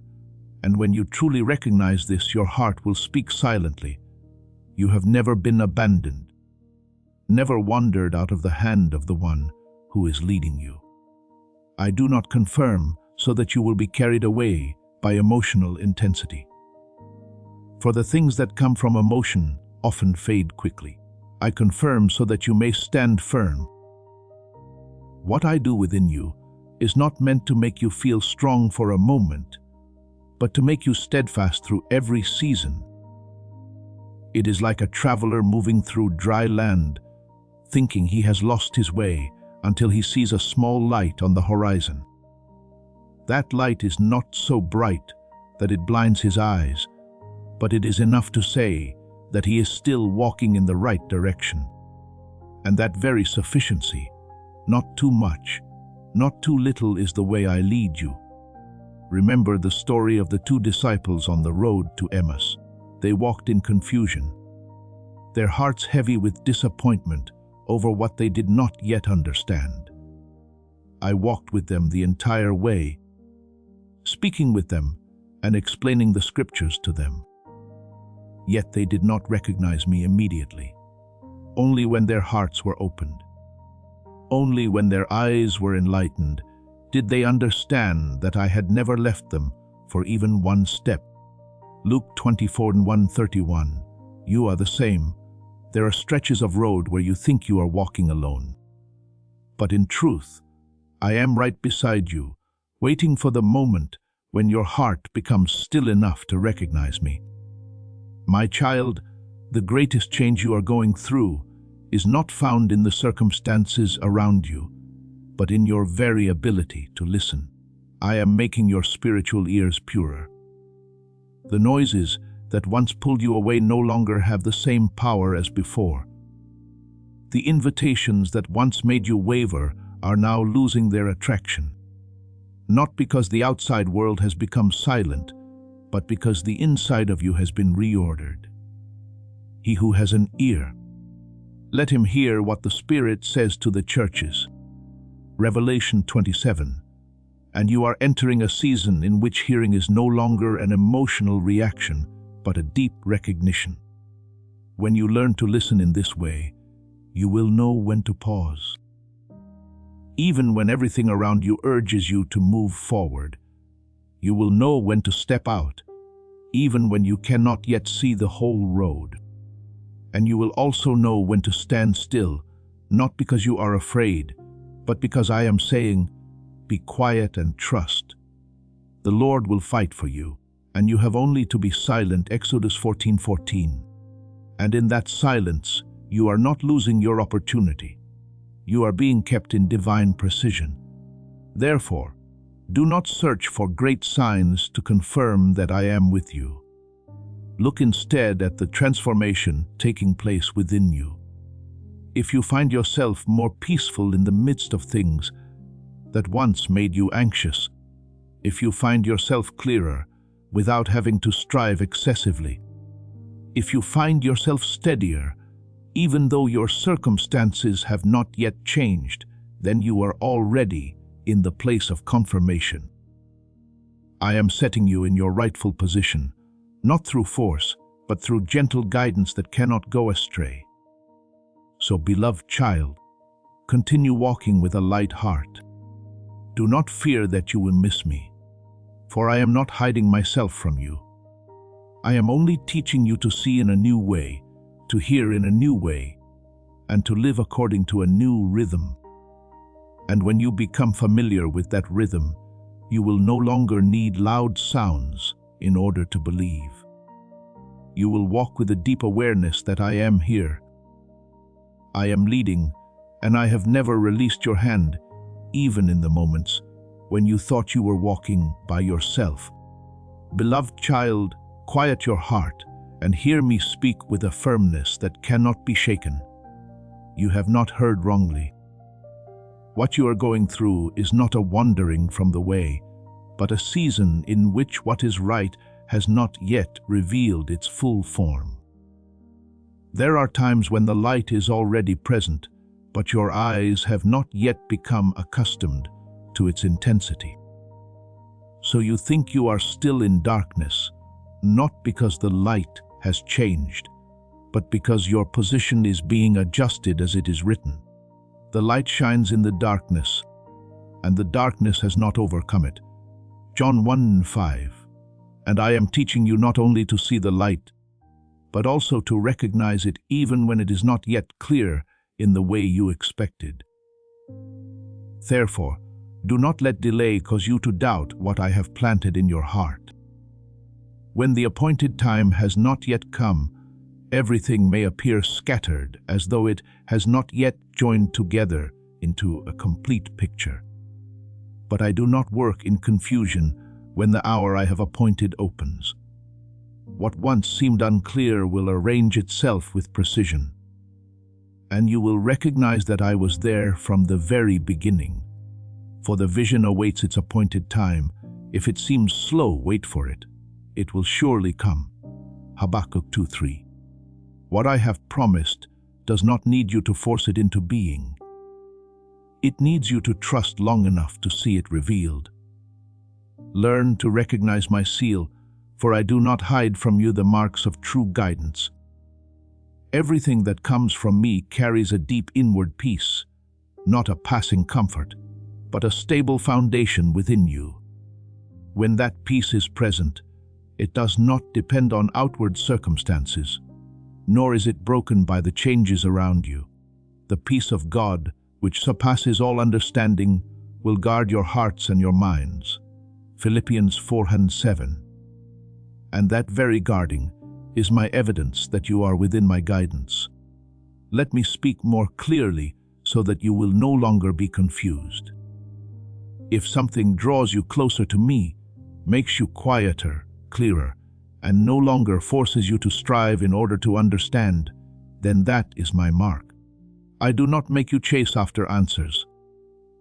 I place the answer within you as a recognition that gradually grows. For the Lord gives wisdom. From his mouth come knowledge and understanding. Proverbs 2:6. And that wisdom does not make you panic. It makes you steady. But if something pulls you into a whirlwind of anxiety, makes you rush to decide, causes you to keep doubting yourself and robs you of peace. Recognize that it does not come from me. I never lead you by pressure. I never use disorder to show you the way, for my paths are always illuminated, not by a blinding glare that overwhelms your eyes, but by a light sufficient for you to walk with certainty. The path of the righteous is like the light of dawn, which shines brighter and brighter until full day. Proverbs 4:18. And that light increases gradually, not abruptly, so that you may mature along with it. Remember the story of Joseph, who received dreams from me when he was young. Those dreams were true. Yet the journey toward their fulfillment was filled with seasons in which everything seemed completely opposite to what had been spoken. Sold, misunderstood, imprisoned. Every circumstance could have caused him to doubt what he had heard. But I never withdrew what I had spoken. I was only leading him through the necessary depths so that when the time came, he would not merely enter the position, but stand firmly in it. And when all things were revealed, he could look back and say, God meant it for good. Genesis 50:20. You are the same. What you are going through does not deny what I have spoken. It is preparing you so that it may be fulfilled in the right way. Beloved child, stop worrying with yourself. Stop trying to force yourself to understand everything immediately. I do not require you to understand it all. I invite you to trust. When you trust, you are no longer pulled by conflicting voices. When you rest, you begin to hear more clearly. And when you hear clearly, you will walk not in compulsion, but in gentle certainty. Therefore, keep your heart in the peace I give. Please know that every seed you plant in this mission will grow into a torch that shines in someone else's darkness. Giving to this work through the link in the description or the pinned comment, whether by buying a coffee, making a donation, or becoming a member of our Ko-Fi community, does not go to a channel. Your actions are supporting a divine mission to save lost souls. Heaven moves through willing voices, but it grows through hearts that are kind. This is what I say over you now. Each gift you give is like a stream of living water that flows into the life of someone who needs healing. Give, and it will be given to you is not just a verse for Jesus, it is a living promise that shapes your future. Allow me to invite you now with a simple act of faith. Come into this moment with purpose, with honesty, and with hope. The money you give today is not a donation. The act of spiritual obedience that lets your heavens open is what opens them. Let go of your seed and see what God brings back into your life. Do not exchange that peace for hurried answers. Do not leave the stillness simply because you want to see results more quickly. I am leading you not by the darkness of confusion, but by the light of clarity. And that light, even if it seems small at first, will lead you along the whole way if you faithfully follow it. Believe this, my child. I have never stopped speaking to you. I have never left you. And what I have placed within you will not be lost. It will grow, become clearer, and be revealed at the exact time I have appointed. You only need to remain in me. Keep your heart still and walk step by step in the peace that does not come from the world, but from me, beloved child. There will come a day when you look back over the journey you have walked and everything that once confused. You will naturally come together into a clear picture. Then you will realize that there was not a single moment when I was absent, not a single sign that was accidental, and not a single delay that was meaningless. All of it is a symphony I am writing in your life where every note has its place. And even the silences carry deep meaning as it is written. We know that all things work together for good for those who love God. Romans 8:28. And this is not a phrase for you merely to comfort yourself. It is a truth already at work, even while you cannot yet see it fully. Therefore, do not continue turning inward to doubt yourself every time you are seeking me. True seeking does not lead you into disorder, but into simplicity. Learn to pause, not in order to overanalyze, but to ask one very simple yet powerful question. Does this draw you closer to me? For the standard of heaven is not found in complexity, but in the direction of the heart. Draw near to God, and He will draw near to you. James 4:8. And when you walk according to that standard, you will see that you do not need to grope warily in order to find me. I have already been there, in every step you take, quiet yet clear. I am not the one who hides so that you must exhaust yourself searching, but the one who is present so that you may learn to recognize. My guidance does not confuse your mind, but brings you into an ever-increasing clarity.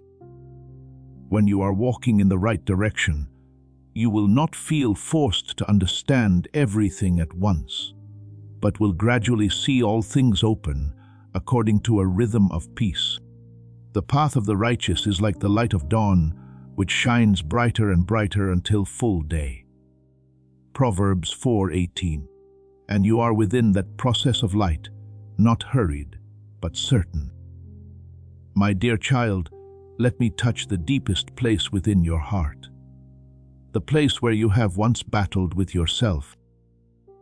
I know there have been seasons when you questioned yourself, doubted yourself, and even feared that you were walking in the wrong direction. You feared that the things you sensed were only imagination, that you were convincing yourself, or that you were measuring a voice among countless other voices. But I speak to you with unwavering faithfulness. If you are not chasing temporary emotion, if you are not allowing ambition to lead the way, if you are not relying on the noise of the world to make your decisions, then what you are sensing deep within is not an illusion. It is an awakening that the Holy Spirit is carrying out within you. Remember the story of Samuel when he was still a child, when he heard a voice calling in the night, but did not yet know that it was me. He did not understand immediately. He was mistaken, and he had to learn how to listen. But when he answered, "Speak, Lord, for your servant is listening," 1 Samuel 3:10, from that moment on, my voice became clear in his life. You are the same. The fact that you are learning to discern is not a sign that you are wrong, but a sign that you are growing. I do not demand that you recognize everything from the beginning. I patiently teach you step by step so that when you do recognize it, you will stand firmly in that awareness. What I am doing within you is not taking place on the surface, where emotions easily waver, but in the deep place that is not governed by fear or haste. I am touching the place you cannot touch by yourself, bringing clarity to things that reason alone cannot explain. The Spirit Himself bears witness with our spirit, Romans 8:16, and that witness does not come as a noise, but as a quiet certainty that cannot be shaken. Therefore, do not be afraid when you do not have all the answers. Immediately, I have not called you to understand everything. I have called you to trust. When you trust, you will no longer be carried away by repeated doubts. When you remain in me, you will no longer need confirmation from every direction.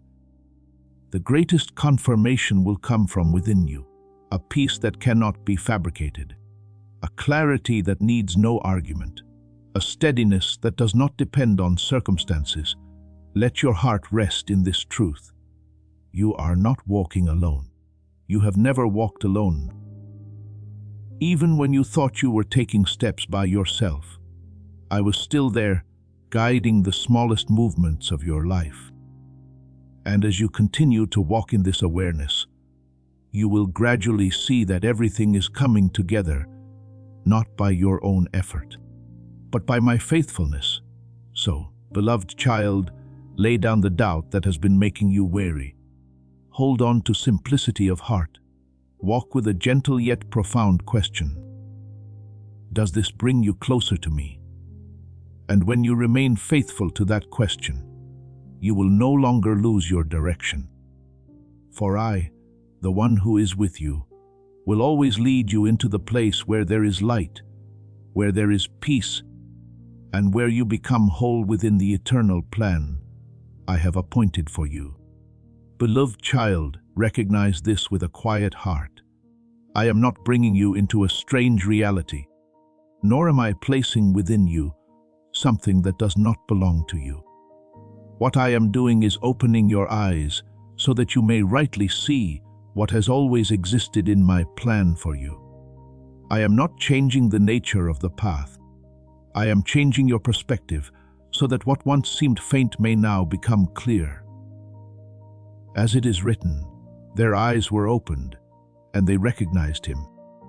Luke 24:31, not because I had just appeared, but because they had been brought into a position to see what had always been there. Therefore, when you look back and realize that you now understand more clearly the things that once confused you, do not think that reality itself has changed. You have been lifted into greater awareness. I have brought you out of the limitations of your old way of seeing, where you could only perceive scattered fragments. And I have led you into a depth where everything begins to connect. The relationships that once made you uncertain, the decisions that once made you hesitate, the roads that once made you feel lost, now they appear in their true form. Not because they have suddenly changed, but because the light within you has been adjusted. For with you is the fountain of life. In your light do we see light. Psalm 36:9, and that very light is causing you to see clearly. Understand that I do not illuminate everything at once, because I know your limits and the rhythm of your growth. There are seasons when I show you only a small part, not to hide from you, but to keep you from being overwhelmed. I lead you step by step so that everything you see can be held firmly within your heart. Then there will be moments when I broaden your vision so that you begin to recognize the connections and see how things that once seemed separate are actually working together. And then, at the time I have appointed, I will show you the whole picture, not to surprise you, but to confirm that I have been leading you from beginning to end. Remember the story of Joseph when he was young and received dreams he could not yet fully understand. What I showed him was only a part, an unfinished image. After that came years in which he passed through circumstances that seemed unrelated. Being sold, being forgotten, being tested. But I never lost control of a single detail. Every stage was part of the preparation. And when the time came, when he stood in the position I had appointed for him, everything that had come before suddenly connected into a clear flow. He could look back and understand that nothing had been accidental and nothing had been wasted. God sent me before you to preserve life. Genesis 45:7. What you are gradually coming to understand is not the changing of your circumstances, but the expanding of the ability to see that I am creating within you. My child, every time you recognize something you did not see before, it is a sign that the light within you is increasing. I do not give light randomly. I adjust it according to each season of your journey. When you are in the early stage, I show you enough to keep walking. When you grow more mature, I broaden your sight so that you may understand more deeply.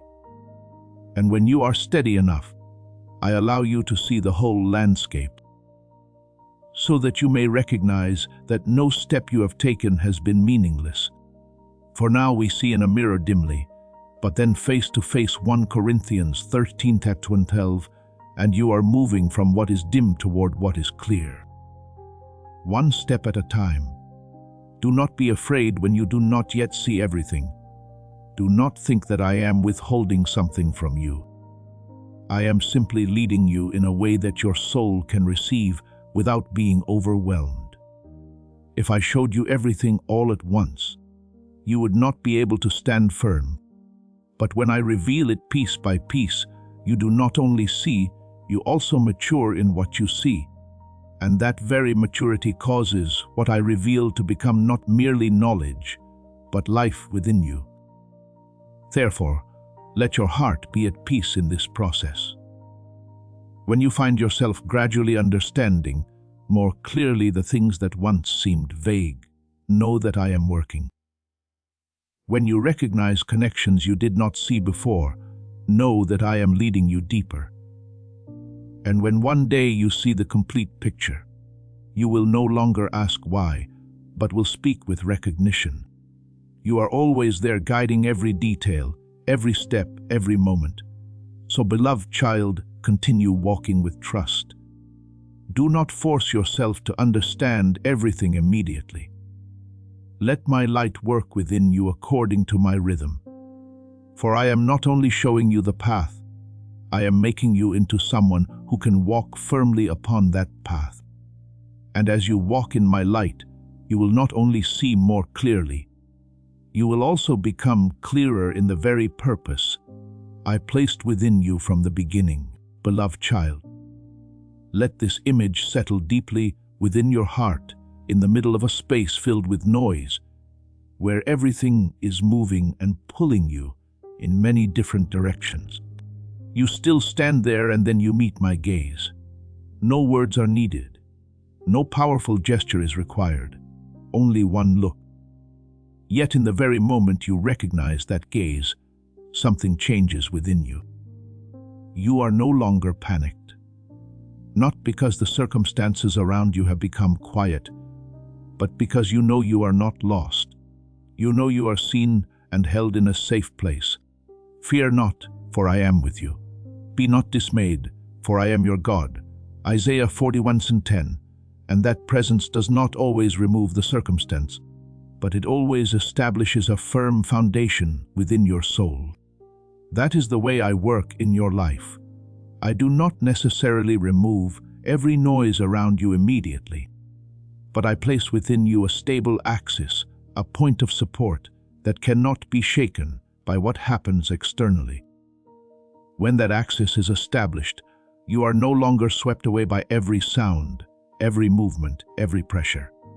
You still hear, you still see, but you are no longer controlled.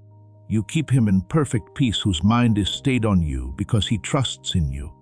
Isaiah 26:3. And it is that very peace that keeps you from losing yourself in the midst of every disturbance. Therefore, learn to discern my voice, not through tension, but through recognition. I never urge you into hurried reactions. I do not lead you through panic, nor do I push you into a state where you must decide immediately while your heart is still troubled. God is not a God of confusion, but of peace. 1 Corinthians 14:33.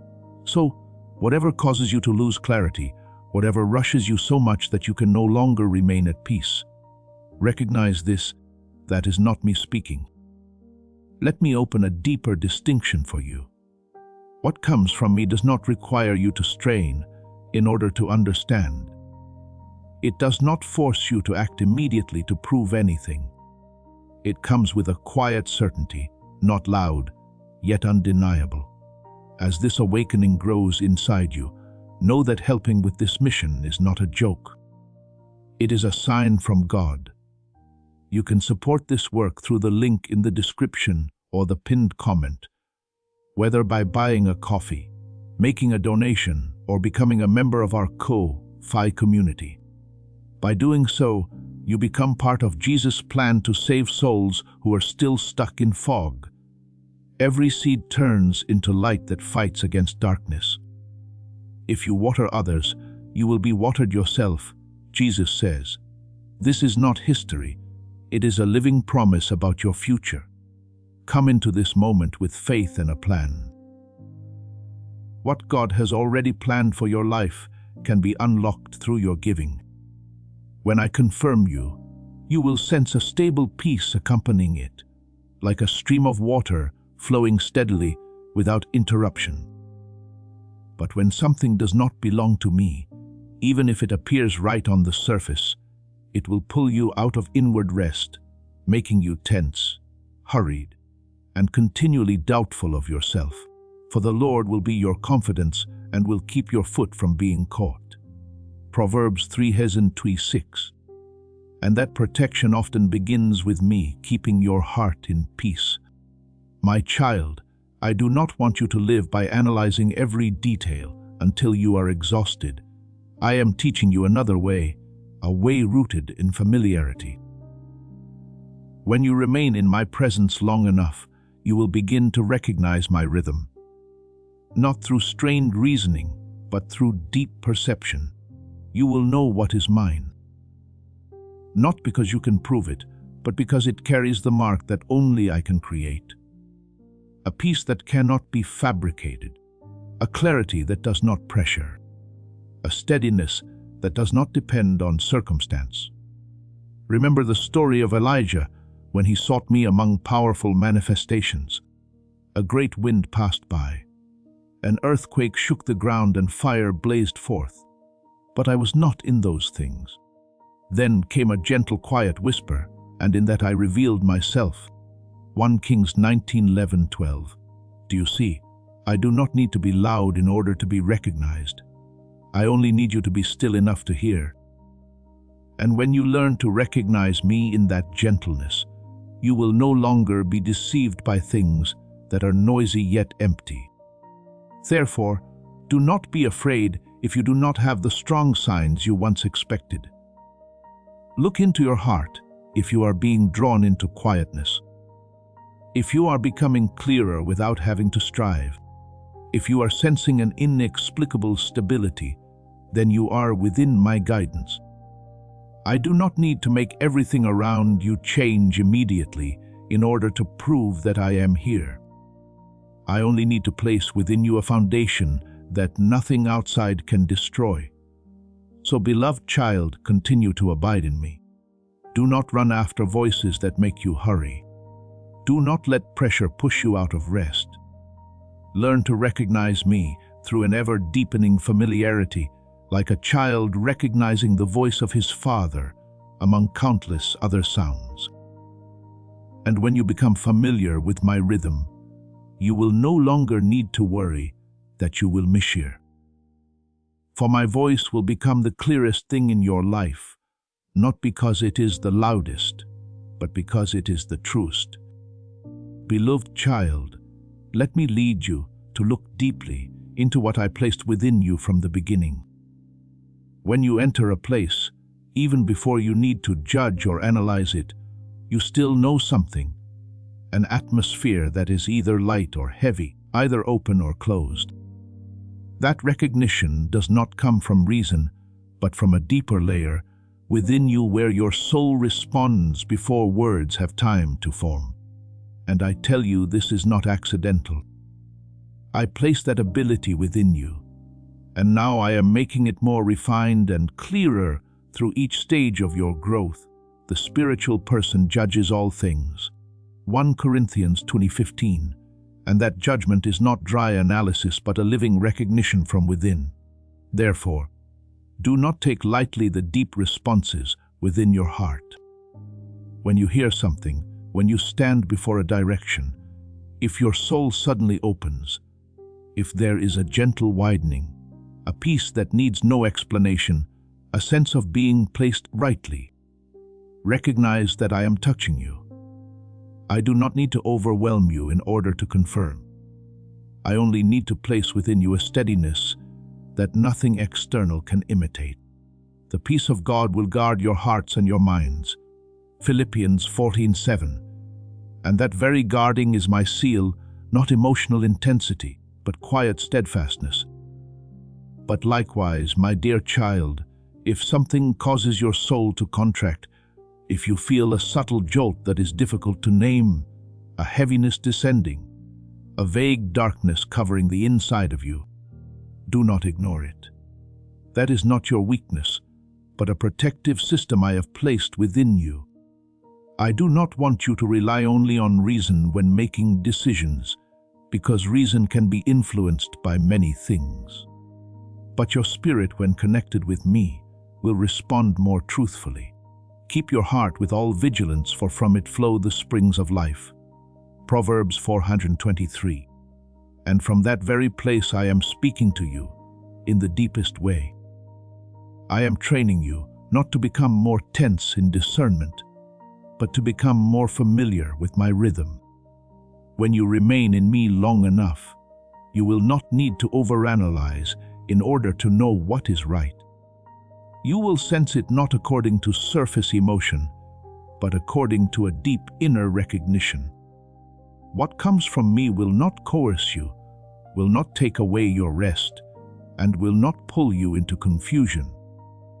It will keep you in a state of steady peace, even when you do not yet understand everything. The shepherd calls his own sheep by name, and the sheep follow him, for they know his voice. John 10:3-4. And you are learning to become familiar with that voice, not through theory, but through a living relationship. Remember Ezekiel when I led him into the valley, filled with dry bones. Before his eyes was a hopeless scene with no sign of life. If he had relied on logic, he would not have seen a way forward. If he had relied on emotion, he would have been overwhelmed. But I did not require him to understand the entire process. I spoke one step at a time, and he obeyed each word. When he prophesied according to what I had spoken, the bones began to come together. Sinews and flesh were formed, and the breath of life returned. Ezekiel 37:1-10. Do you see? Discernment does not always begin with understanding beforehand, but with recognizing the right voice to follow.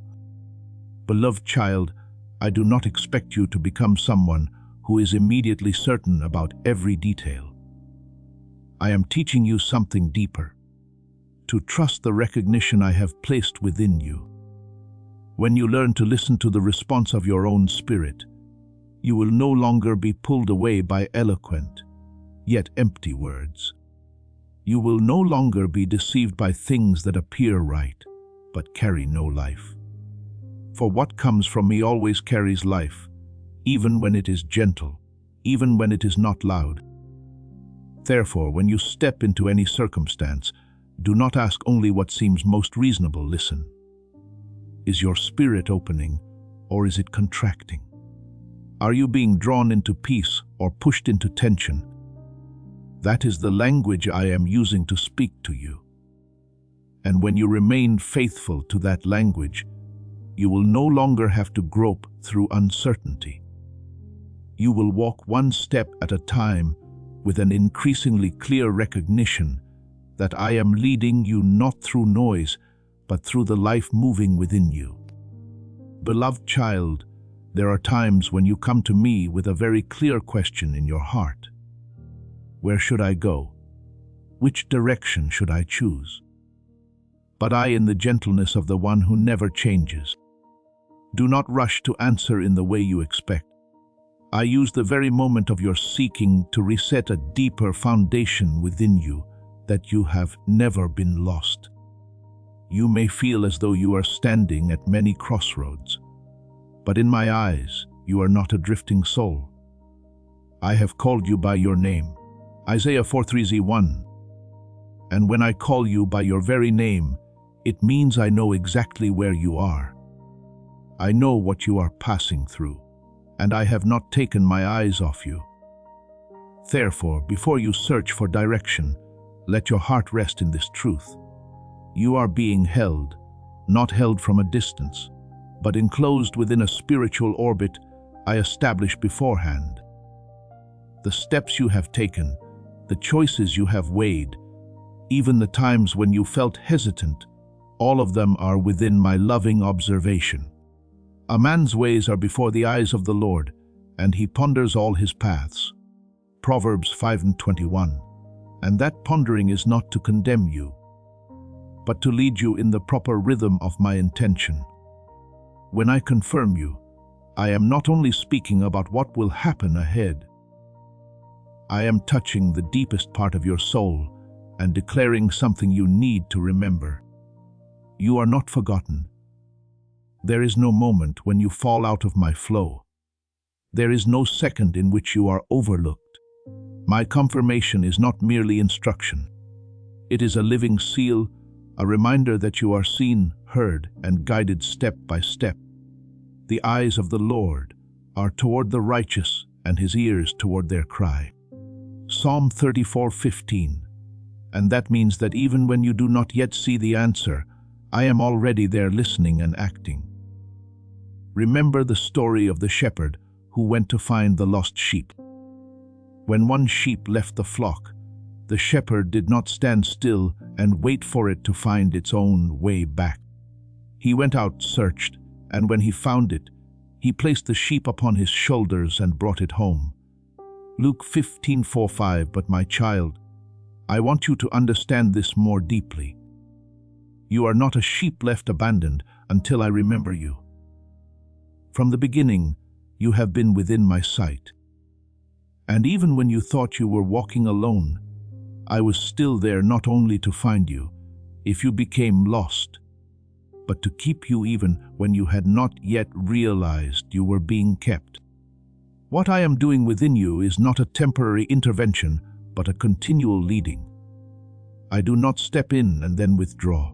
I remain. I do not merely speak and then become absent. I continue to guide. There are times when you do not feel it clearly, but my presence does not depend on your feeling. I am with you always to the end of the age. Matthew 28:20. And that always has no empty spaces, no interruptions, no moment in which you are left behind. Therefore, when you receive confirmation from me, do not see it only as an answer to a choice. See it as an affirmation of who you are, that you belong to me, that you are within the flow of heaven's intention, and that you are not separated from the plan I have appointed. That confirmation does not only open the way ahead, it also restores your identity within. When you know that you belong to me, you no longer fear losing your way. For wherever you are still in my hand. Beloved child, let this truth become the place where you stand firm. When you face a decision, do not begin from the fear that you might be wrong. Begin from the trust that I am with you in that very moment. I am not standing outside observing you as you choose. I am within you, guiding every movement of your heart. And when you walk from that trust, you will recognize that you do not need to strain to find the way, because the one who leads the way is right there within you. So be at peace. You are not forgotten. You are not lost. You are not separated from my flow. Every step you take is covered. Every decision you face is upheld by me. And every moment you live is held within my unfailing presence. Continue walking, not with anxiety, but with rest, because I am there. I have been there, and I will always be there, leading you along the entire path I appointed for you from before eternity. Beloved child, hear me with a heart that no longer needs to defend itself. I did not place you in this moment so that you would collapse, nor did I bring you to this position so that you would be crushed by something beyond your capacity. If I lead you into it, I myself will keep you standing within it. You often look at yourself through what is lacking, through the feeling that you are not enough. But I do not measure you by what you lack. I measure you by my presence covering and working within you. My grace is sufficient for you, for my power is made perfect in weakness. 2 Corinthians 12:9. What you call not being ready, I call the place where I will reveal myself and make you sufficient. Therefore, do not be afraid when you step into a space unfamiliar to you, a responsibility you have never carried, or a depth you have never touched before. I do not bring you there so that you may prove yourself, but so that you may experience me as the one who upholds you. When you stop measuring yourself by old standards, you will begin to stand in a new identity where you no longer rely on your own ability, but on my presence. I am with you. Fear not, for I am your God. I will strengthen you. Isaiah 41:10. And that strengthening is not a single moment, but a continual flow.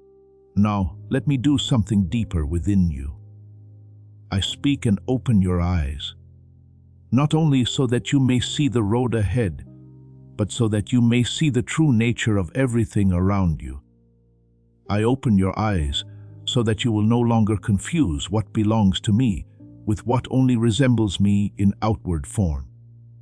For there are things that look reasonable and sound right, yet do not carry my life. Test the spirits to see whether they are from God. 1 John 4:1. And that testing is not done through argument, but through the light I have placed within you. When your spiritual eyes are opened, you will realize that you no longer need to live by anxious predictions. You will no longer be bound by questions of what if and what happens.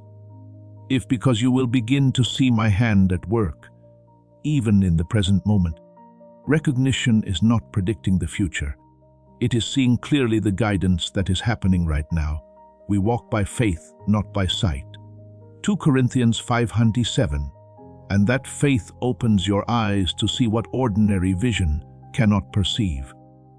My child, when I open your eyes, you will also see yourself again in my light. You will realize that you are not as weak as you once thought. The limitations you once believed were true will lose their power when the light shines upon them. Darkness has no power of its own. It exists only where light has not yet been recognized. The light shines in the darkness, and the darkness has not overcome it. John 1:5. When you see my light, the darkness will withdraw, not because you wrestle against it, but because it no longer has a place to stand. Remember the story of Elisha and his servant when they were surrounded by enemy forces. The servant was afraid because he could only see what stood against them. But Elisha prayed, "O Lord, please open his eyes that he may see." 2 Kings 60:17. And when his eyes were opened, he saw the mountain full of horses and chariots of fire all around, a reality that had always been there, though he had not recognized it before. You are the same. I do not need to create something new in order to protect you. I only need to open your eyes so that you may see what I have already placed around you.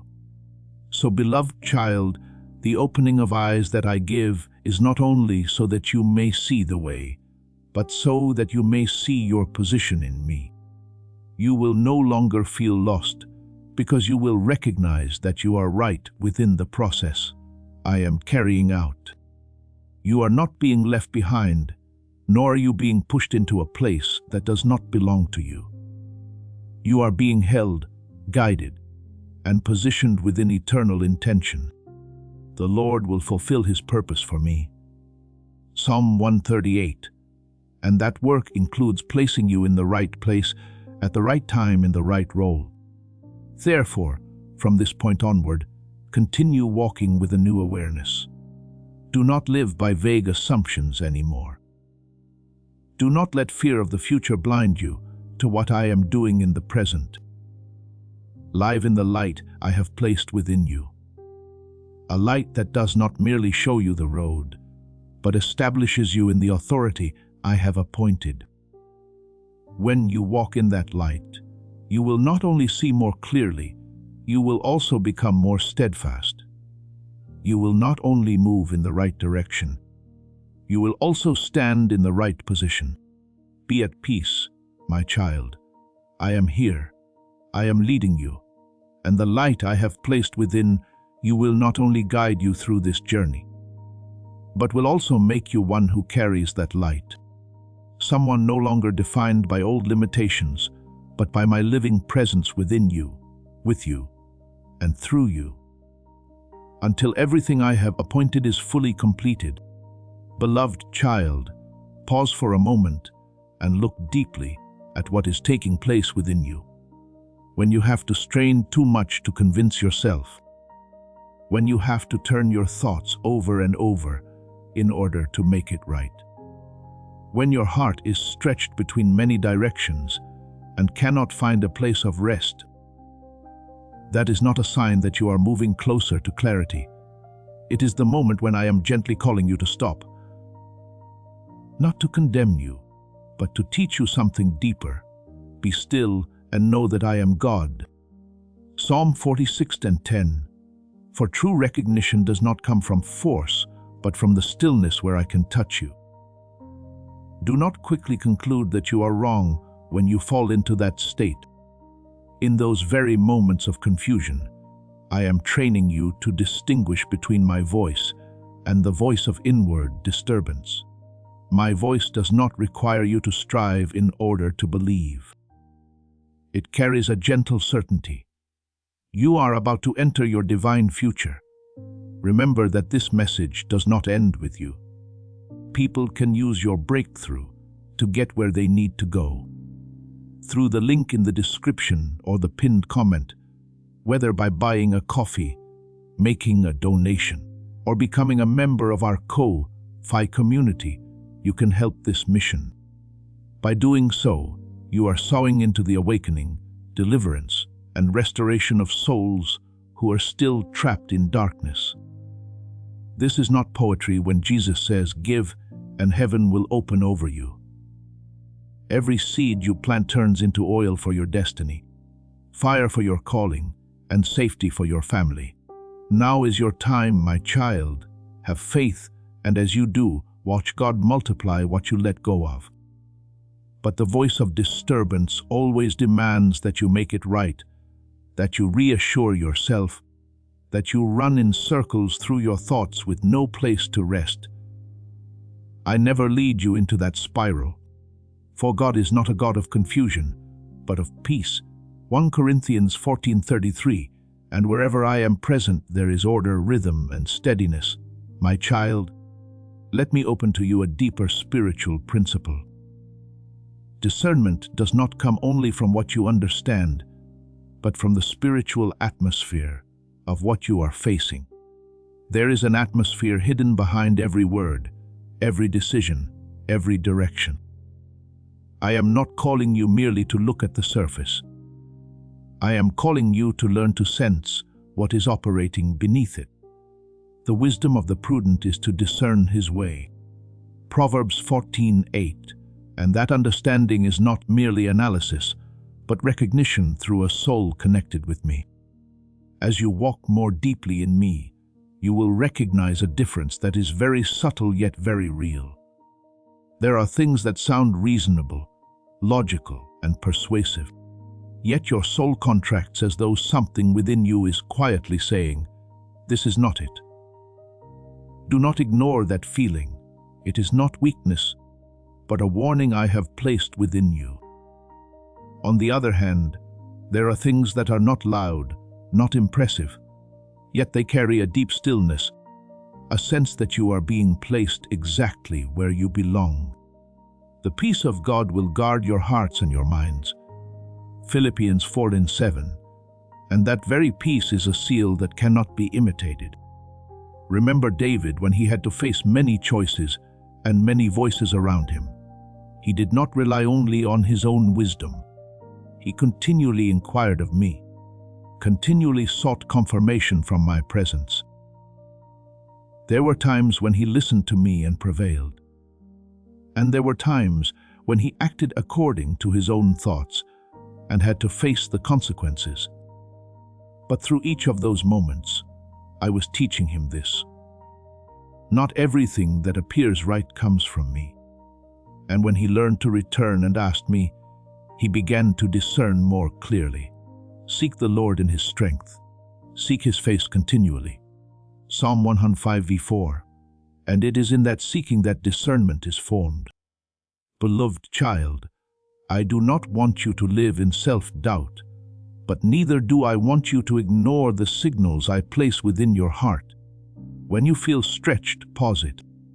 When you find yourself trying too hard to believe, step back. Not to give up, but to return to the source. For I am not found in compulsion. I am found in clarity. I do not speak through pressure. I speak through peace. Therefore, learn to listen to the atmosphere of what you are facing. Do not ask only whether this thing is reasonable, but ask, what does it carry within my spirit? Does it open me, or does it cause me to close? Does it lead me into rest, or does it push me into tension? This is the language I am using with you. A language that is not loud yet is very real. And when you remain faithful to that recognition, you will no longer be lost among many voices. You will walk with a certainty that does not need to display itself. You will know what is mine. Not because you have analyzed every possibility, but because you recognize my seal upon it. Be at peace, my child, for I am teaching you not only to hear, but also to discern, so that you may walk not in confusion, but in the clarity and deep peace that only I can give. Heat, heat, heat, heat. Just wait the heat.